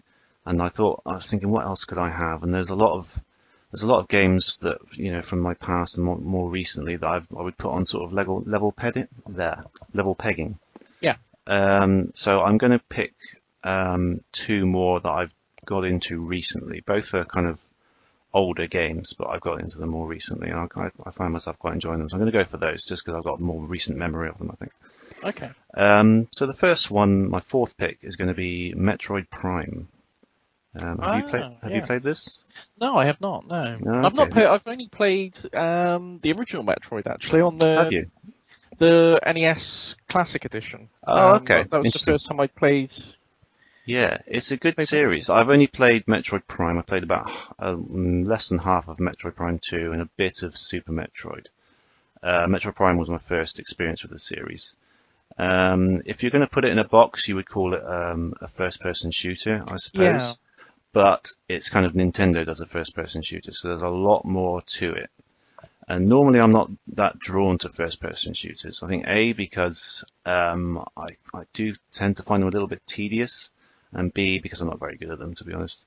For some reason, I can never quite get my aim quite right with the two sticks. I often struggle a bit. And this was on the GameCube, so it would have had those controls. But I've actually got, they did the trilogy on the Wii. I was going to say, they did the trilogy on the Wii, didn't they? They did. I think if you were to buy the 3 games separately, they don't cost very much these days. But that trilogy, for some reason, goes for quite a lot, I believe, from last I looked. Yeah, it's about 50 or 60 quid at the moment. Yeah, for some reason, they must not have made enough of them or something. But I don't have the physical version. I have the digital one that they released on the Wii U. Okay. Do you remember the Wii U sort of did Wii games on the Virtual Console for a while? Yeah. So I got one of those. And the good thing about those, when they released them, they usually did them half price. So I think they came out about sort of 16, 18 pounds, something like that. So I got it for half that. So which is a great deal for 3, really good games, or at least going by the first one anyway. Yeah. So I thought I looked at that deal, and I knew that Metroid was very well respected. I think it's like the highest rated GameCube game, actually, Metroid Prime. Yeah, it might well be, actually. Yeah, I think I saw it on a list somewhere. So I did a bit of sort of research on it, and I thought, and well, the good thing about the Wii version for me is that it uses the motion controls rather than the twin sticks, which I thought I would find a lot easier to Really? The gyroscope controls? Yeah, so you just point the Wii remote where you want to shoot. Oh, right, okay. I thought you kind of meant like, I don't know if you played Splatoon with the gyroscope controls. You sort of wiggle the pad around. I've never been able to get on with that. No, me neither, actually, in Splatoon, no. But no, you literally point at the screen, and I find that a lot easier, personally, than other first-person shooters. So yeah, that turned out to be a wise move for me, personally. Yeah, so I said it's a first-person shooter with a difference. It's obviously you do go around shooting things, but it's not. It's more of an exploration game. The whole series is an exploration game, really. So when I started it, I commented to myself as I was going further into it that this whole game feels like one massive Zelda dungeon. As I said before, I really like the way that Zelda dungeons are structured, and the whole game is structured very similarly, all in just one large world that's with several different pieces to it, but they're all interconnected in various different points. So you start out and you've got all your power-ups. You've got I think it's Samus, the character's power suit, I believe it's called, and she's got all the abilities, all the different guns, I think. Sort of all the everything, and this is kind of standard for a Metroidvania. I think you often start out with all your power-ups, and then something happens to take them all away. Yeah. And you need to spend the rest of the game basically reclaiming them, gradually getting more and more powerful and able to unlock more and more areas in the game. And that's kind of the way it builds. So you'll start out, and you'll be locked down to one area because you can't get out of it, but you'll fight a boss. And then you'll get one of your power-ups back. Say it's a particular gun to open a particular door, or a double jump, or something like that. And then you'll be able to go backtrack to areas you've already been to, and then find exits that you couldn't use before. So that's that. I think that's what intrigued me about it, really, the fact that you could you gradually learn this world and sort of learn your way around it, and it doesn't hold your hand with it either. So when you get a new power up, you're not immediately told where to use it and where you need to go. You sort of have to look at the map. There's a really cool 3D map in it that you can sort of rotate and zoom in and out of, and you can see, okay, I haven't been there. Maybe I can use my new power up, like a double jump or whatever, to reach that point. And you kind of you backtrack through what you've already done. You go through, and then you suddenly realize you can get access to a whole new area. And there is a fair bit of backtracking in it, but it never feels too tedious. It never feels like you're trudging through the same. I was going to say, area. Is it like rewarding exploration, or is it doesn't just feel like an excuse to, force you to backtrack over bits you've already done? It doesn't at all. It feels like you're learning more and more about this environment, and you're sort of getting more and more used to it. And you kind of look at the map, and it's sort of a wireframe map, but you'll see a room and you'll remember what it looks like because you've been there quite a few times, and you'll know how they all connect to each other, almost sometimes without even looking at the map. You'll know which rooms connect to each other. And I mean, maybe some people will find it annoying to keep going back to the same areas, but I personally find it really rewarding that you kind of, you sort of keep exploring this world, and you find out which areas are connected to which, and then you'll find whole separate areas of the map, and you'll find a route that then connects to a completely different area that you didn't know could connect to. And so you're linking up these whole different separate pieces, and it gradually builds up into this thing at the end, which is like this massive map with loads of different sections to it. And they don't all look the same either. There's like a lava area, there's a really nice ice area as well. And yeah, it's just a really, really good game. It's just very, very well done. I think they're all pretty much kind of in that sort of structure. I know Super Metroid is very well regarded. I think that's kind of, they had the NES and the Game Boy, but I think the Super Metroid was the first one to fully realize the idea behind it. And I know people cherish that game a lot. I've played it a bit, but I didn't really give it the time and the patience, I think. And I sort of had long periods between sessions, and I didn't really get to grips with it. And I think I think I should give it another go, really. Yeah, I was going to say it's a game I play again on the Super NES Classic, Classic Mini, or I believe it is definitely included on that. It is, yeah. And I played a little bit of it, but yeah, like it's the same as you, really. I didn't really give it the time that it needed to really sort of click with me. So it's definitely one that I need to go back to and explore. It's a type of game that you really need to focus on and almost play every night for a while, just so you can keep it in your head, or certainly very regularly anyway. So I got up to the first boss, and I was tremendously bad at it. So that's the other thing. It is really hard. I think it's harder than Metroid Prime personally. I did 2 or 3 bosses, I think, but there was one I had to use save states quite a lot just to beat him, because it's this sort of massive lizard bloke, and you feel like you've hit him like hundreds of times, but there's no like health bar, so it's really hard to see how far along you are with it. Yeah. And I was getting like creamed completely, so I had to use save states just to get through it. But then I got a bit lost, and I sort of kind of stopped playing it after a while. So I think I'll start it from scratch one day and do it and give it a proper go. Yeah. It's a very well-respected series. So, it is, yeah. And the Metroid Prime trilogy on the Nintendo Wii, that is on my wish list of games to get. It is a sort of a notable gap in my Wii library, really. So it is something I'd like to get hold of. So again, add it to the list of things that we maybe cover on a future episode. So yeah, definitely. I'd like to get hold of that. Yeah. And I started playing the second one as well, and that is good too. It's got like a kind of alternate world, sort of a dark version to the whole map. So you kind of flick between the 2 versions, and the rooms are all different in each. So you've got to use that to solve various puzzles and things, which is quite an interesting element. I did get stuck on a boss. There was a point where you had to do like this. It's not difficult, but really, really long boss. And then there was another one straight after. And I got stuck on it because I was looking at the YouTube tutorial of how to beat him, and I was doing the exact thing, but I just wasn't hitting him, and he just wore me down. And then I had to do, if you die, you have to do that really long boss again, and I just got kind of fed up with it. And so I put that down. That was a few months ago, and I haven't returned to it. I may well do again, but and there's Metroid Prime 4 coming as well. For the Switch. Well. Yeah, I was about to say they teased it, but they didn't really tease anything other than the fact that just the logo. Just the logo. So it's a bit early to get excited, but yeah, it is. It's not by the same developers though. It's by I can't remember who it's by now, but it's Retro Studios did the first 3, so it's going to be by a different developer. So I guess it's a bit of a question mark. I can't remember who they are now. But yeah, it's an interesting one to look out for anyway. Yeah. So yeah, it's a really, really good series. I recommend anyone check it out, really. Yeah, solid choice. Yeah. Okay. Well, my next choice is going to be Tomb Raider. Oh, okay. Cool. Because it was one of the first games I got on the PlayStation. I got Tomb Raider 2 for the Christmas that I got my PlayStation.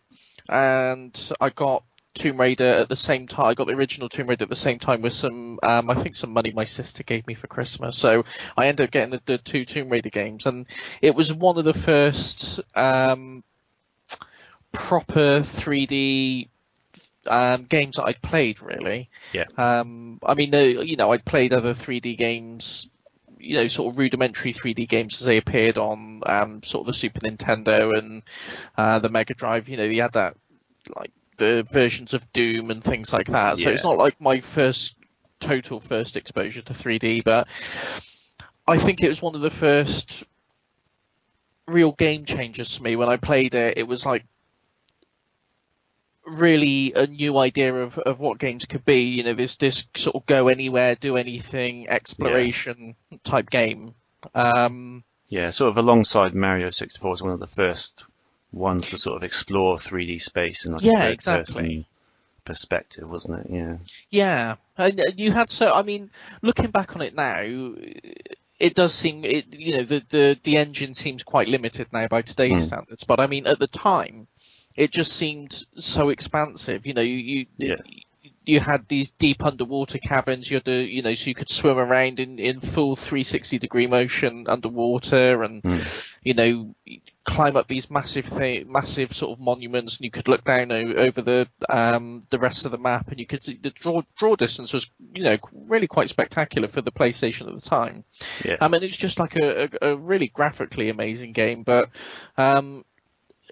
just the idea of having these huge maps to explore, and you could go, look wherever you want. There wasn't a set path that you had to follow.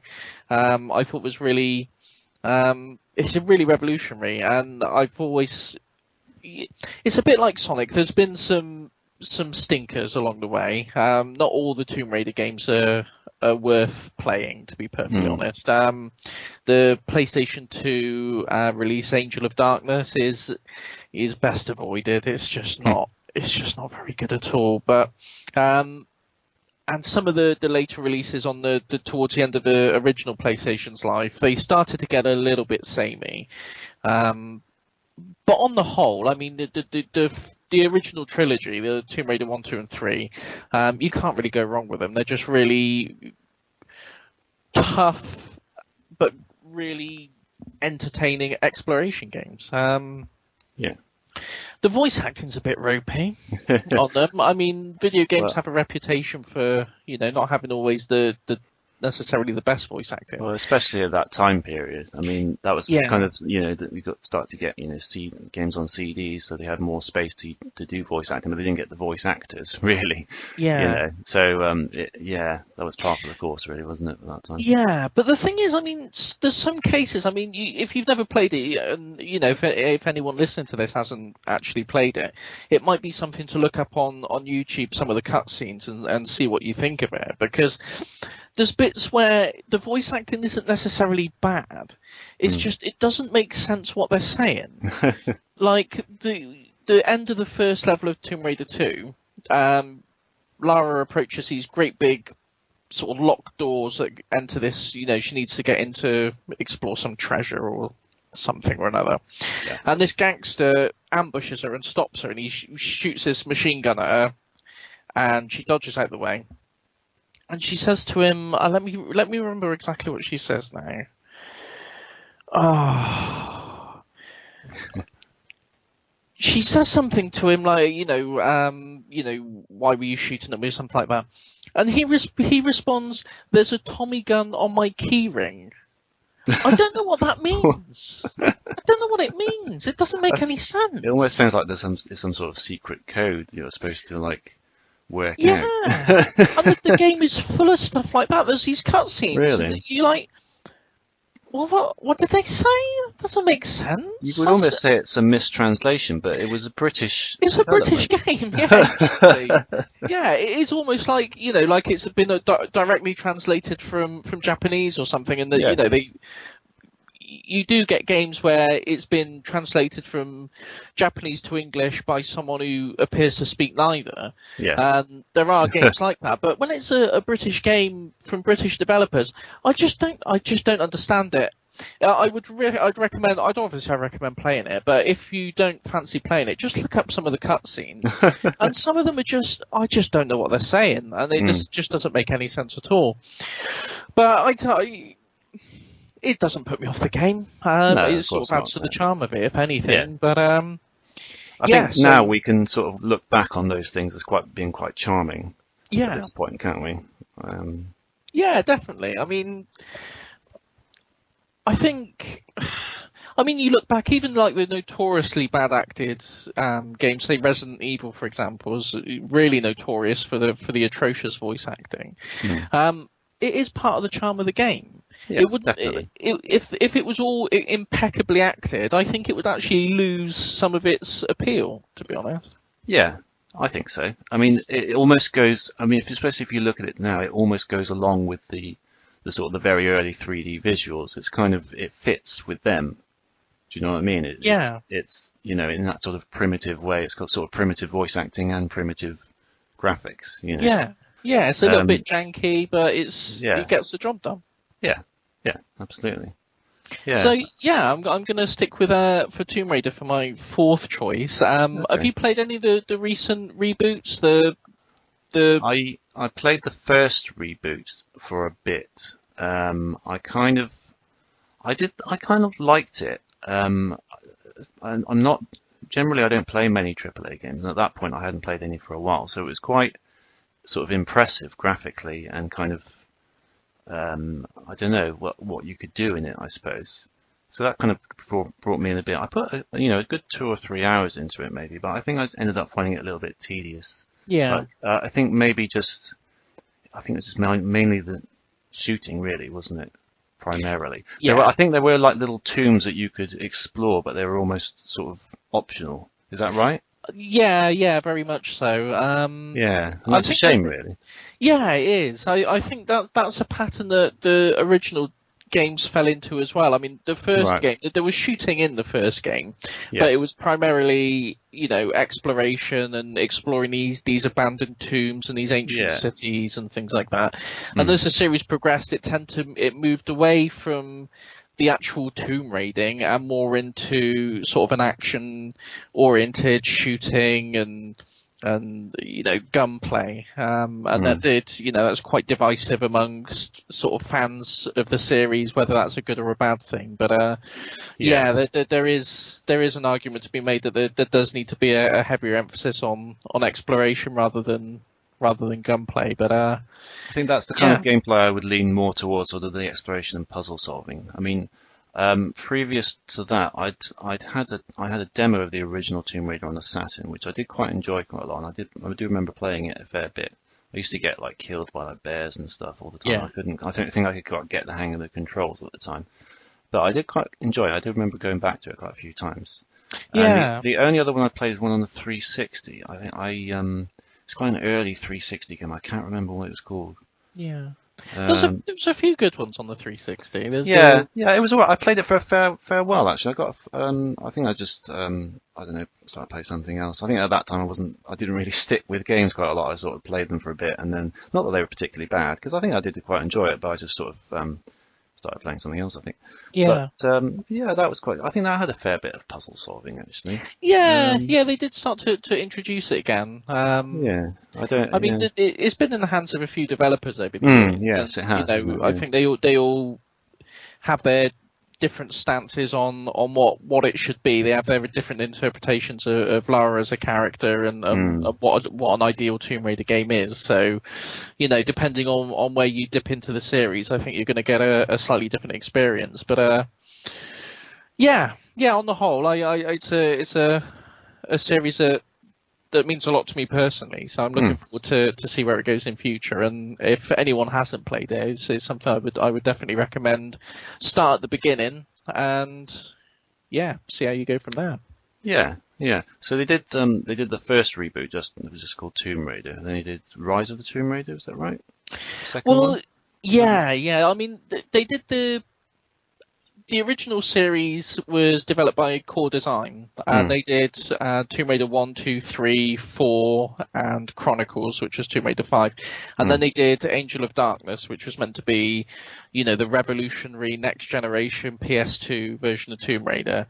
And for whatever reason, it was too ambitious, or there's a whole rabbit hole you can go down into, finding out about the game's development, but it turned out pretty rubbish, and the game was taken off of them and given to Crystal Dynamics, who developed.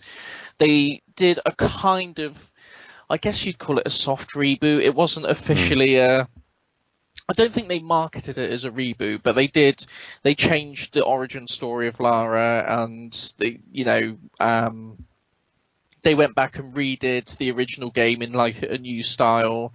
Yes, and they did I remember that one. Yeah. They did a few games like that, and then Crystal Dynamics themselves did the modern reboot again. So they sort of so they pressed the reset button and did a brand new reboot, which is what we've got now. Like you say, Tomb Raider, Rise of the Tomb Raider, and recently announced they've got Shadow of the Tomb Raider, which is due out this year. Yeah.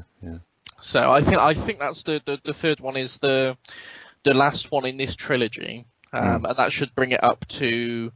I think that's it will sort of finish off Lara's character arc as she is now, and bring her up to the Lara Croft that we know from the original games, kind of thing. And then, who knows where they'll take it from there. But it's been messed about with quite a lot over the years. Yeah, sort of like Daniel Craig with the Bond series, isn't it? Yeah, Yeah, kind of like an origin almost before, and then sort of going into sort of stuff we know more. Yeah. Yeah, precisely. Okay, cool. Yeah.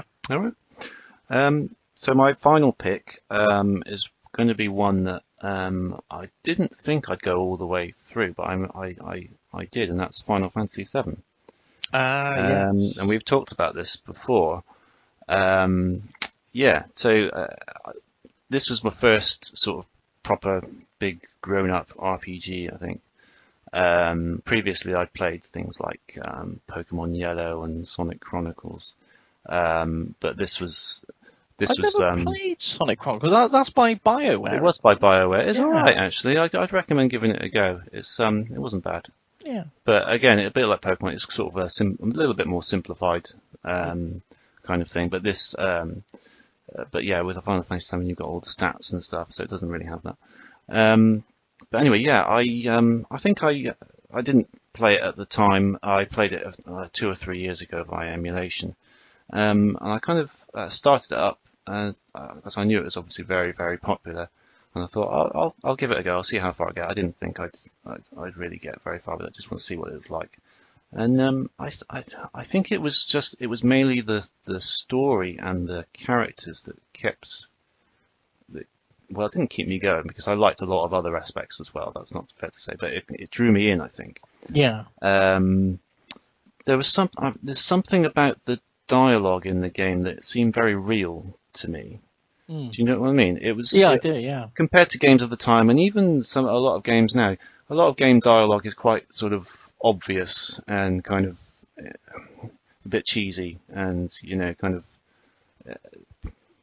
it's hard to describe really. But this seemed like real people were talking. This seemed like the characters had real connections to each other. Yeah. And you sort of you wanted to know more about the characters and wanted to see what their motivations were and stuff, and the story is and the story as well, just to see how it how it evolved. I think that's what drew me in, and also the battle system as well. To start with, I would sort of take the basic option of just keep attacking, because that's I didn't really know what else to do. Yeah. And that was working for me for a while. I can't remember what the enemy was or the boss. I think it was quite early on. Where that was no longer working, and I was forced to come up with a different strategy. So I sort of had to look around what to do, and obviously I needed to learn to do some healing for a start, which would help. All the different elemental attacks and kind of poisons and things like that. And in fact, I managed to work out the strategy to beat this thing, and I think that was when it sort of clicked for me that this is how you play, and suddenly. Yeah. This is okay. This is the materia that I need to assign to different characters, and this character is going to be, my healer. This character is going to be, more of an all-rounder, and that kind of thing. This one's going to be sort of specialised in poisons and stuff like that. Yeah, and I think the materia system's really intuitive as well in this. Yeah, it's so flexible. I mean, I can't compare it to any others because I've never played any other Final Fantasy or any other big RPG. But yeah, I found it really good. It was very easy to understand. You can assign anything to any character, really. I think, but some of them are more. I don't know. Are better at certain things than others. Aerith, for example, she wasn't very strong, but she was, like her limit break was like to heal everybody, wasn't it? Yeah. So yeah, you could certain characters would fit certain roles quite well like that. Did you know any spoilers before going into it? I knew that. I don't know if I should say this now in case it's not really going to spoil anyone. I think it's safe. Okay, well, how old's the game now? Exactly. If you're in the middle of playing Final Fantasy VII, you haven't got very far into it, just skip ahead for this bit, because Aerith dies, and I think everyone knows that though, don't they? Really? Yeah, I think they do. I think if you know that as well, it kind of spoils a little bit. It does. I would have liked to not know it because that moment would have been so much more impactful, I think. And it's more of a gut punch when you spent all the game to that point developing her and leveling exactly, her. That's what I was going to say. Customizing her, and then suddenly it's all taken away. Like, son of a gun. To kill a sort of an active character that you're using is quite a bold move, isn't it? Yeah, and I remember it's like. you get all the, video games have their own sort of urban legends around them. Like you mentioned Pokemon, whether it's possible to get Mewtwo and you get Mew if you get all the Pokemon and go back and push the truck and all this kind of stuff. And there's all these things people make up. There must have been 1,000 different fake rumors on how to resurrect areas. It was quite a moment.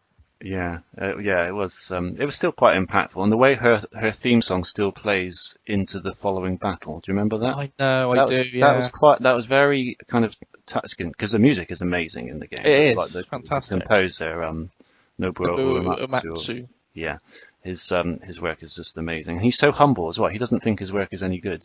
Have you read interviews? It's amazing, isn't it? But he's he's really a genius. He is a genius, but he's so kind of humble. He just thinks he kind of his stuff all sounds the same, and it's just it's hilarious, isn't it? Really, it is. But, and I remember in one of the interviews he was saying, I can't remember which game it was. They were interviewing him about his sort of philosophy for composing for the game, and he said he decided it might have been Final Fantasy VIII. I'm not sure. Or 9. I think it might be 9 actually. I'll double check at some point. But basically, he said he wanted to move away from having individual themes for the characters because he didn't think it worked in the previous games. And it's like, what are you talking about? That's kind of what Final Fantasy music is based on, really, isn't it? He's worked tremendously well for decades, but he's just like, I don't think that's working anymore. I know. But amazing. Yeah, it's crazy. But yeah, it was just an incredible game, really. I think just right up to the end with the final battle with Sephiroth, I think I ended up with down to one character with 1 health, and I had 1 more move left, and if that wasn't going to finish him off, I was toast, and luckily it did. And it's just those sort of moments that because previously I didn't really get turn-based battles. I thought that can't be that exciting, but they really, really are. It's especially, I mean, Final Fantasy ones, you've got to be quick. You can't just sort of sit there and ponder because there's a time-based system. Anyway, I'm going to say that the Final Fantasy VII uses the active time battle, so you still got it's turn-based, but you got to keep on your toes with it. Exactly, yeah, and I quite like that aspect as well because it keeps it more. You stay more in the moment, I think, rather than just sort of, I can just leave this going and make a tea and come back and it'll still be fine. It's definitely not like that. But yeah, it's just the story. I was just glued to it. There's not many other gaming stories and characters that I've sort of been, so involved with. I think failed a job interview because of Final Fantasy VII. That's the story you need to tell. Go on. I applied for a job. There's a sort of a branch of a chain of game stores called Pink Planet. Oh yeah, are they still going? Yeah, they're still going. Are they? Oh, really? And I applied for, I think at the time they were called Games Exchange, actually. They might have still been called Games Exchange, and then they were Pink Planet Games Exchange, and I don't know, it's just one of these corporate rebranding things. But I applied for a job there, and I went for the interview, and it was all going well. And then he said to me, because obviously it's going to be a game-related shop, he said, what's your favourite video game? And I said, without hesitation, I said, Final Fantasy VII. And he said, okay, well, imagine I'm a customer and just give me a quick summary of the story. And I was like, how do you summarise Final Fantasy VII? It's so complicated. It stumped me completely. And I couldn't. That's a really unfair. That's a really unfair question, I think. I know. And if he'd played it, he must have known that was an unfair question. If you'd said Mario, you'd have had that job. Literally any other game, I'd have been sorted. But yeah, I chose Final Fantasy VII. Summarise Final Fantasy VII. It's like, all 120 hours of it. Oh my god. Yeah. Yeah. Not my finest hour. I mean, I think even though it's my choice, I think it's a game you probably know better than I do, because you've probably put more hours in it. Because I've only just played the main story. I've kind of And then once I completed, I sort of left it there. I know. Even there was a character that I didn't even get, like Vincent. I think I didn't get. Oh, you didn't get Vincent? No, I didn't. I didn't even know. I didn't know about him at all until. Did you get Yuffie or Yuffie? I did get. How you pronounce it? I did get Yuffie. Yeah. Yeah. I think I got all the others. Oh, you missed out with Vincent. That's a really interesting little subplot. Yeah.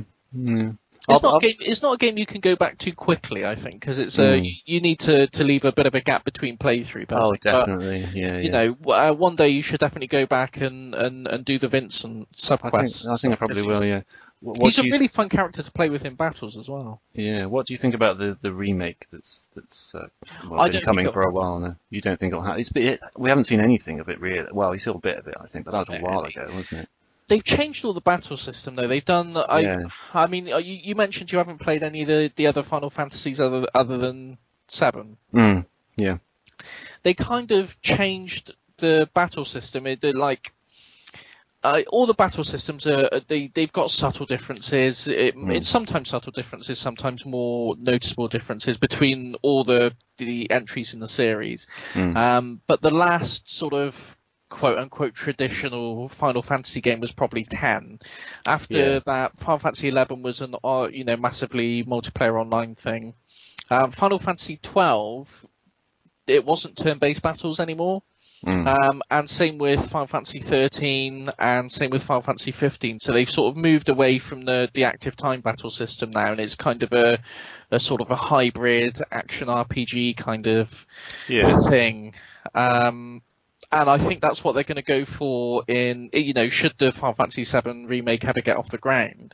That's the kind of thing they're going for. And I think part of the elegance of Final Fantasy VII was how the materia system, I mean, it's a cliche, but it's one of those things where it's easy to learn, difficult to master. Definitely. And I think if you slice that out of the game and replace it with this action RPG thing, I think you're losing a lot of what makes the game so appealing. So I'm skeptical of it, and the fact that they're breaking it up into episodes as well. I just don't know how that can work. I mean, again, part of the attraction of Final Fantasy VII. Certainly for me, because I'm like you, it was the first major RPG I played. I don't know if I'd played an RPG before actually. I think that's the case for a lot of people, certainly in this country anyway, because I don't think we had many JRPGs before that. Not really, no. As far as I'm aware. We had them, but it was always a very niche thing. If you weren't into them already, it's not something you were likely to be picking up. Yeah. But the first time the world map opened up in front of us, and you could just go and explore the whole world and go to whichever town you want, whatever order you wanted. That was a really impactful moment for me when you leave Midgar for the first time. That's right. Yeah, I remember. That's an amazing moment. If it's going to be split up into episodes, how's that going to work? Are they going to check you onto the world map? You get to a town and you get a message saying, "Oh, can't visit until episode 2." That's right. Well, I mean, I suppose it's just going to break the immersion completely. I mean, I don't know how the disc. I mean, because it was on 3 discs anyway, so presumably there were certain points during disc 2 where you couldn't, access certain areas in disc 1. Is that right, or what was on the discs that was different? The whole game was on disc 1, essentially. Right. It was the FMV that was split up onto the different of course, discs. Yeah, there's a fair bit of FMV in there, isn't there? There is, and it was high quality FMV for the time, not compressed very much. It was good quality FMV. Yeah. So I mean, the bulk of the game, the actual game data, is the same on every disc, and it's just the FMV that's different, really. So every area is accessible from a technical standpoint. It just depending on what part of the game you're in. I mean, some of it you won't be able to access without the right chocobo, and you need the airship to get to certain bits and things like that. But there's no disc swap-in to get to certain areas. Yeah, it's true. If it's episodic, then you're going to be limited to certain areas in each episode, surely. Yeah, that's otherwise, if they could have it all on one thing, they would just make all one game, surely, unless they want to do get more money out of it. I mean, cynically speaking, I mean that's quite a likely scenario, but I just don't see how it's going to work, to be honest. And it's one of those things where I don't know if it's needed. I mean, what is the why do we want a Final Fantasy VII remake? I mean, what are they going to add to it that you can't get from playing the game now? Is it just a graphical overhaul? Does that really matter that much? Yeah, I mean, the story is so deep anyway. It's not like in some games, that is a relevant thing where they can flesh out the story a bit and add more scenes and stuff, but you don't, because it's all text based anyway and very simple animations. You've got so much story there to begin with. You don't really need to add anything more. No, you don't. So I mean, no, I don't. And I think, it's a well-known fact. It's well documented that Final Fantasy VII was an intensely personal game for Hironobu Sakaguchi, who is sort of the father of Final Fantasy, and a lot of it was inspired by the death of his mother during development. Oh, really? And that influenced a lot of the themes of like the life stream and the spirit of the earth and all these kind of themes that popped up in the game were directly they spawned from him trying to make sense of and get over the death of his mother. And that's like a really intensely personal story. It is, yeah. And I don't know, it just doesn't really sit right that you're just going to chop up this, really personal project and give it a graphical overhaul because people like good graphics. I don't know. I don't know. Silly.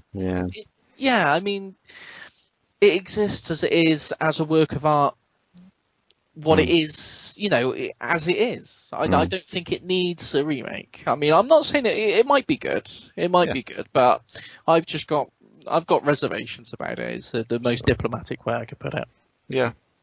I think I'd echo those concerns. Yeah, definitely.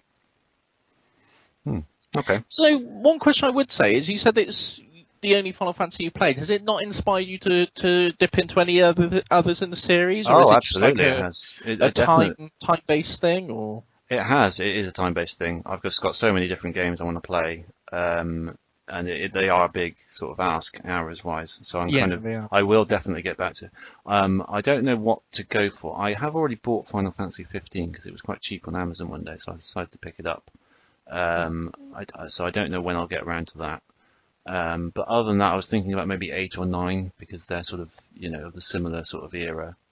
Yeah, I would say, if Final Fantasy VII was your first introduction, I'd say 8 or 9 would be a good place to go. 8's battle system is nowhere near as elegant as the Materia system. Okay.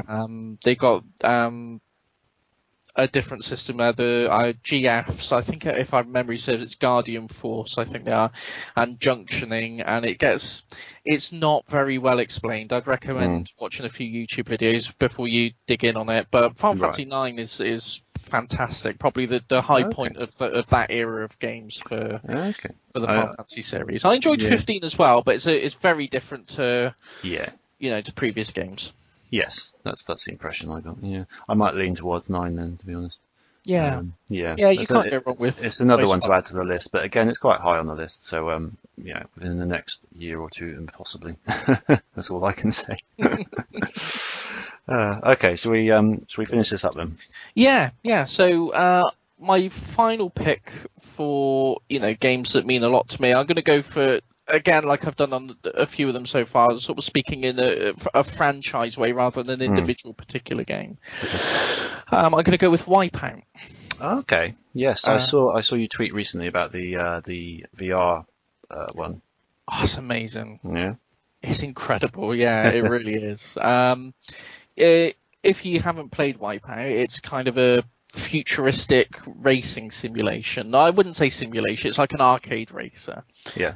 Sort of anti-gravity ships, and they're all equipped with a variety of weapons that you pick up as you go around the track, and that's basically it. You race, you use the weapons, you try and get first place. But it's all done it's got a really coherent sort of visual style. It was done, all the sort of artwork and ship designs and thing was done by an artist collective called the Designers Republic. Right. And they sort of worked to make everything look like proper brand names that might exist in the future, proper corporations, logos and corporate identities, and everything has this really believable sort of aesthetic to it. Well, that's quite cool. And the games themselves, they're just really, really great fun games. They're just really good racing games, but like a sort of common theme that we've sort of discussed when it comes to sequels is not where, you get a sequel that just changes everything, throws everything away and does something completely different.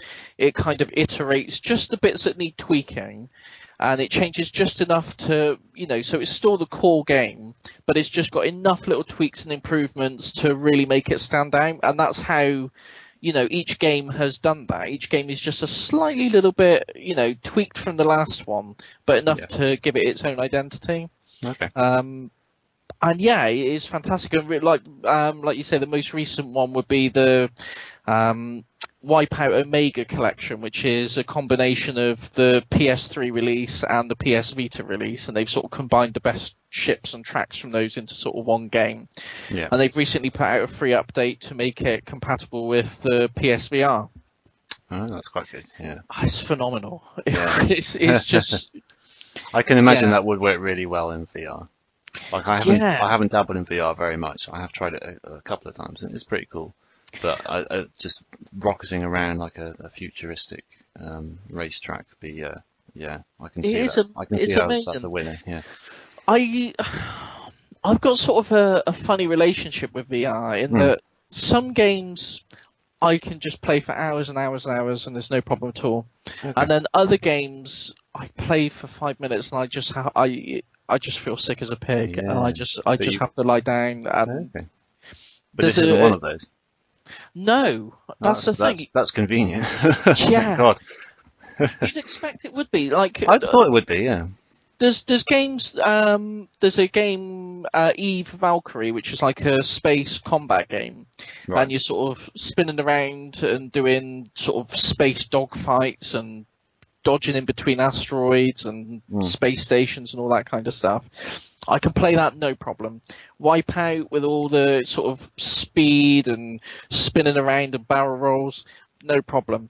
If I play Drive Club, which is just a bog standard sit in the car, race around a track game, I can't turn the first corner without it knocks me out for about an hour. I wonder if it's something you can't detect, like a frame rate or something like that. I don't know.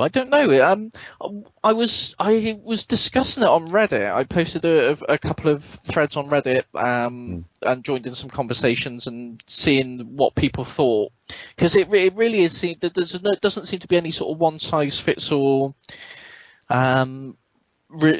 solution to VR sickness. Certain games will affect people terribly, whether other people play them without issue, and there doesn't seem to be any common element with it. But one interesting theory that was put forward is apparently with Wipeout VR, the cockpit of the ship is rendered in VR, but the actual track itself is still in 2D. You're still viewing it first person, but they don't actually put the depth on it. Okay. You don't notice it when you're playing, but I'm wondering if that might have some kind of effect, that lessens the sort of motion sickness on it. But either way, it's an incredible experience. I mean, it's something I dreamt of, since I was a kid when I first played, the Wipeout, the original Wipeout on the PlayStation.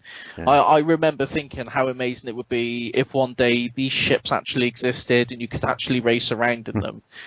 So when I put it on the VR for the first time and got that cockpit around me the very first time, it really was like a genuine wow moment. It's very, very special feeling. But yeah, that's going to be my pick for. Yeah, good choice. I haven't really dabbled in the series very much, to be honest. I don't know if you're big into racing games much, though, are you? Oh, I am into racing games. Definitely, yeah. No, I love a racing game. It's just something that I haven't really ever got into for some reason. I do have one on PS2. Fusion, is it? Yeah, Fusion's a good one. Yeah, I played it once and it was pretty good. I didn't go back to it for some reason. You get that with games sometimes. Yeah, you do. There's nothing wrong with it particularly. I just didn't. I mean, I just like there was like it wasn't last year, the year before. I realised I picked up like 50 different games in that year, and most of them were just really cheap PS2 or 360 or Wii or games like that. Yeah. And well, that was one of them. So yeah, I mean, that's one of the ones I actually got played. Very very few of them did. But yeah, I will get around to them. I keep telling my wife I will. But yeah, no, I'm not opposed to it. Certainly, I played a lot more of F-Zero though, which is a similar sort of. Yeah, F-Zero is quite similar. Yeah. Yeah. So yeah, if I like that, I probably like Wipeout as well. Yeah, definitely. Okay, well that's a pretty good list, I think. Okay, well, why don't we take a quick break and we'll come back and talk about what games we've been playing, and we'll pick what we're going to be playing for the next show. Yeah, let's do it. Okay, back in a bit. Marry me with my money. Okay, we're back, and we're going to be, the last sort of order of business is going to be discussing what we've been playing recently, and then we'll select a game to play for the next show.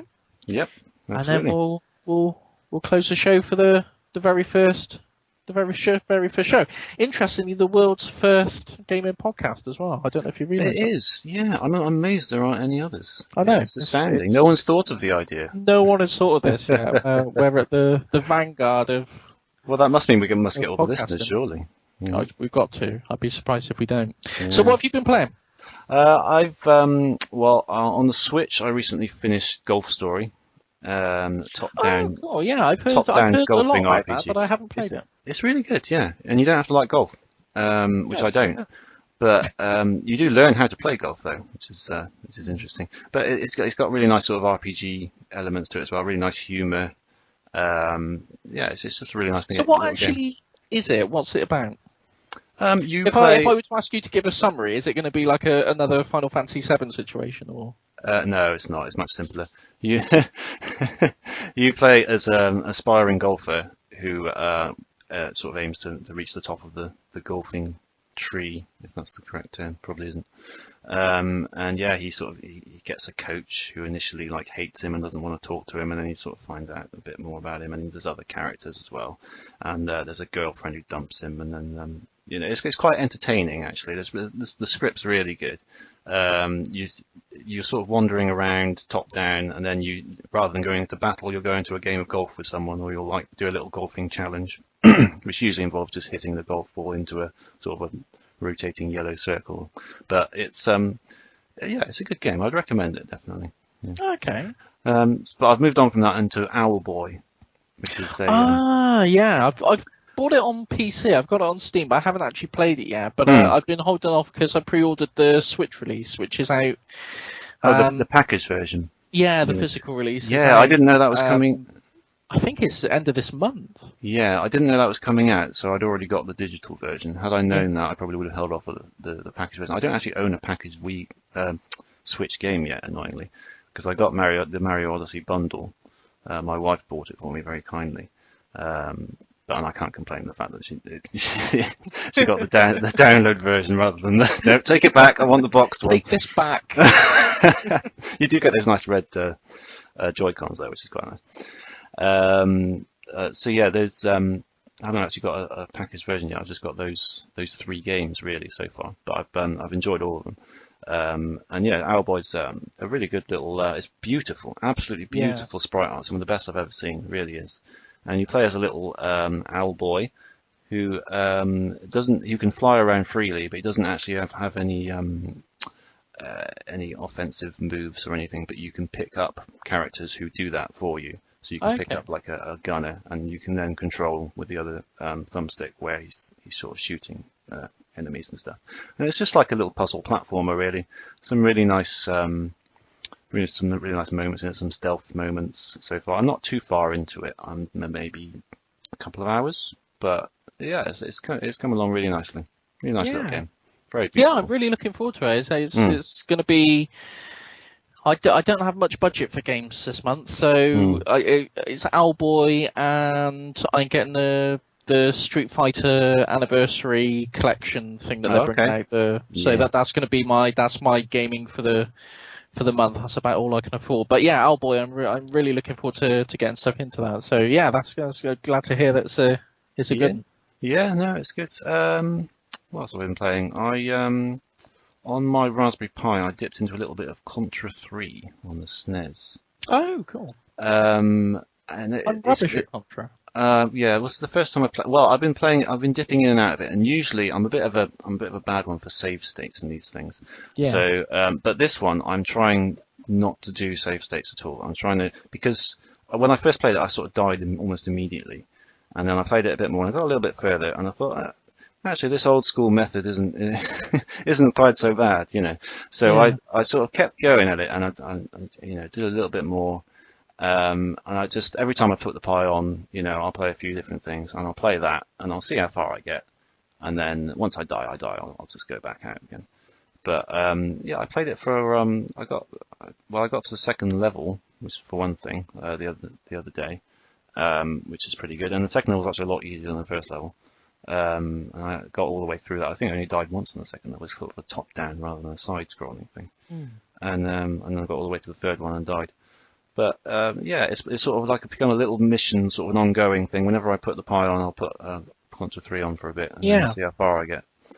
So yeah.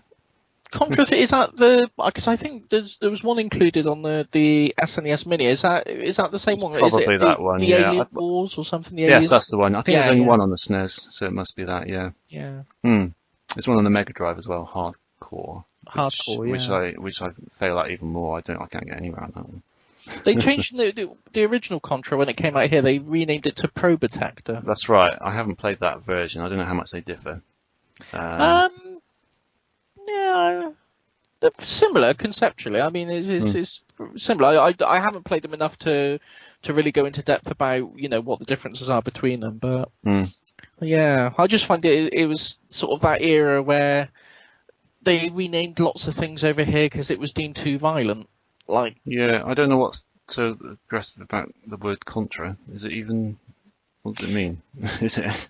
It just means against, or Wow. I think that it's a military term as well. I think you can get Contras who are they sort of go in and do things. I'm not going to get into politics. I'm going to make myself look like an idiot. But I believe it does have an actual sort of military basis. The term. Okay. But it's the same way they renamed Teenage Mutant Ninja Turtles to Hero Turtles because Ninja was too violent. Yeah. It's just that there's a whole raft of things like that. But, as stupid as that is, I must admit I am more familiar with the Teenage Mutant Hero version of the theme song. Yeah, I watched it so much as a kid and I didn't know any different. But weirdly, I think I was aware that there was also a version called Ninja. Sometimes it was called Ninja because I think some things weren't changed, perhaps. Yeah, the movie or something. What it was. No, I think probably what it was like some of the merchandise that made its way over here was, a lot of the toys and stuff. There was like a big shortage on them at the time, and a lot of stuff got imported and things like that. So I think there was a lot of merchandise with the Ninja logo floating around, and a lot of people were like, oh wow, it's called Ninja as well. That's strange. But yeah, I just found it odd that Contra was renamed Probotector. It's such a bit weird, daft isn't name. it? Yeah. But yeah, no, that's good. Yeah. Okay. So what have you been playing then? I've only been playing one thing recently, and that's Xenoblade Chronicles 2 for the Switch. Oh, awesome. Okay. How's that going? It's good. It's a good game. It's very long. I think I'm like 28 hours into it now, 30 hours into it, and it's still giving me tutorials on, oh my God, really? It's stopping every now and then saying, hey, don't forget you could do this, this and this. And it's like, okay, I'm 30 hours in. I think I'm on chapter 4 or 5 out of, I think there's 10 chapters. So I guess I'm either just under halfway or about halfway through. So let's say I'm halfway through, the game's looking to clocking about sort of 60, 70 hours. Wow. But yeah, it's really good. The voice acting is a bit odd because it's British, isn't it? Yeah, it's all really British accents, like really the guy Welsh accents and thick. The guy's like Northern, isn't he, or something? Yeah, right. Yeah, it's really odd, isn't it? He's from Yorkshire. It's really strange. It's really strange. a lot of people complain about the voice acting on it, but I think it's really charming. I really do. I saw some of the trailers, and I thought there's a certain charm. I think it's because you're so unusual. You don't really hear those kind of voices, especially with like an anime kind of thing like that. Yeah, precisely. The only thing I would say is during the battle system, the actual battles themselves, the characters don't shut up. They're always they just say one-liners all the time. Oh man. But they'll all say it at once, so they're all constantly talking over each other. But they've only got like 3 lines of dialogue that they'll say in battle, so they're just saying this. They'll say the same thing over and over and over and over again. Wonder when games do that. Do people, the creators? I know it sounds probably added towards the end of the game, and they're probably in a bit of a rush at that point. But do they not do that and think, "Hang on, this is a little bit annoying"? Let's tone down some of the voices, or at least add a lot of different ones. Yeah, because that happens an awful lot in games in general. I would say. Yeah, it does. There's like a particular battle during the beginning part of the game. You fight these sort of Scottish guards. There's this nation called Morardane and they all speak in sort of Scottish accents. Right. And there's these Scottish sort of soldiers that you fight, and one of them just says "behave" in a Scottish accent. I can't do a Scottish accent, but he just says "behave," and you fight, and he's just "behave, behave, behave, behave," and it's just like, oh, jeez. And they must know it annoys people because there's a specific option in the menu to turn down in-game voices. You can keep the voices on for the cutscenes and everything else, but just turn it off for the battles. So they must know that it was. Maybe they added that as a last minute thing. They couldn't like. Reduce it or add more voices. So let's just add the volume control and it'll be fine. Yeah.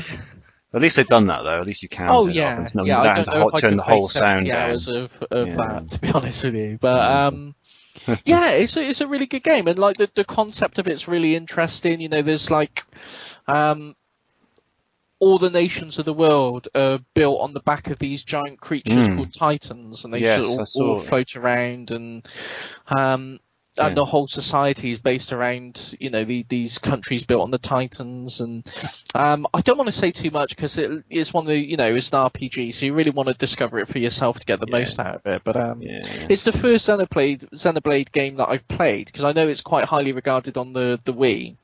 Yeah, I was quite tempted by the Wii U one, Xenoblade Chronicles X, is it? X, yeah. Yeah, I never got round to it. I know that's a big mammoth one as well, isn't it? But I was quite taken by that at one point. Yeah, but I did a bit of sort of looking into it, and apparently it's similar to Final Fantasy in the majority of there's exceptions for Final Fantasy, but the games don't have any link to each other story-wise. Okay, that's interesting. There's similar themes and there's different races and characters, sort of character types that will pop up in each game. But there's no direct link between them. They're all set in different universes with different characters, so you don't actually have to play the first 2 to jump in on the second one. So that's quite good. Yeah, that's what I've done. But I'm enjoying it so far. I think I'll probably play it to completion unless I've hit a couple of difficulty spikes already with it. Which, always tends to happen with RPGs with me, I'm afraid. I go back to Final Fantasy VII. There's a boss called Demon Gate. Yeah. Kicked my ass back in the day. Oh gosh, whenever I think of Final Fantasy VII, I think of Demon Gate sooner or later. Just unbelievable. And I think a couple of bosses like that have popped up in Xenoblade. So yeah, I don't think I struggle with that. Not to sound smug or anything, because I'm not amazing at that. But I think for whatever reason, I don't think I struggled too much. I remember what it is. Yeah, I think I just didn't have the right tactic for it. He does this move where he'll jump up and down, and these rocks fall and crack you guys on the head. Yeah. And like it was just insta kill for each of my characters. I don't know if I hadn't leveled up enough or if I just didn't have the right a lot tactic, of things, but I really struggled with that. Yeah, I mean, there's a lot of things you have to sort of equip now and then to sort of. Otherwise, you're going to get slaughtered. Maybe you just didn't. Something like that, isn't it? I followed a bit of a walkthrough through most of it, to be honest, just because I didn't have a clue what I was doing a lot of the time. But it may have helped me through it. I don't know. Yeah, but I think it's a common thing with RPGs. I think every now and then you'll encounter a boss that just drives home the point that maybe you haven't quite got to grips with the battle system as well as you thought, and it forces you to go back and reassess things. Oh, I was constantly getting that, definitely. Yeah, I think that's kind of the situation I've faced with a couple of the bosses now, but I think I've got to grips with it now, so we'll see how we go. But I'm enjoying my time with it so far, so I guess a thumbs up from me. Brilliant. Cool.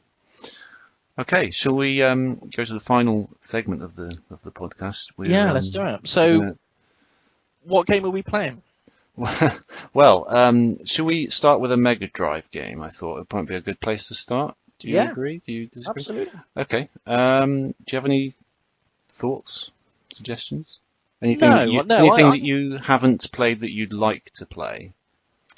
I'm going to let you pick this one because I've got a game in mind that I'd like us to play, but it's a Super Nintendo game. So if you pick this one, that's fair. I'll pick the next one. Yeah, because I was wondering how we could either do a take it in turns and do our picks like that, or we could sort of, provide a few different options and then work them out. But if you want to do it that way, that's fine. Absolutely. Well, we'll see how it develops as we go. But I think for this time, if you get the first pick, I'll do the second pick, and we'll see how it pans out.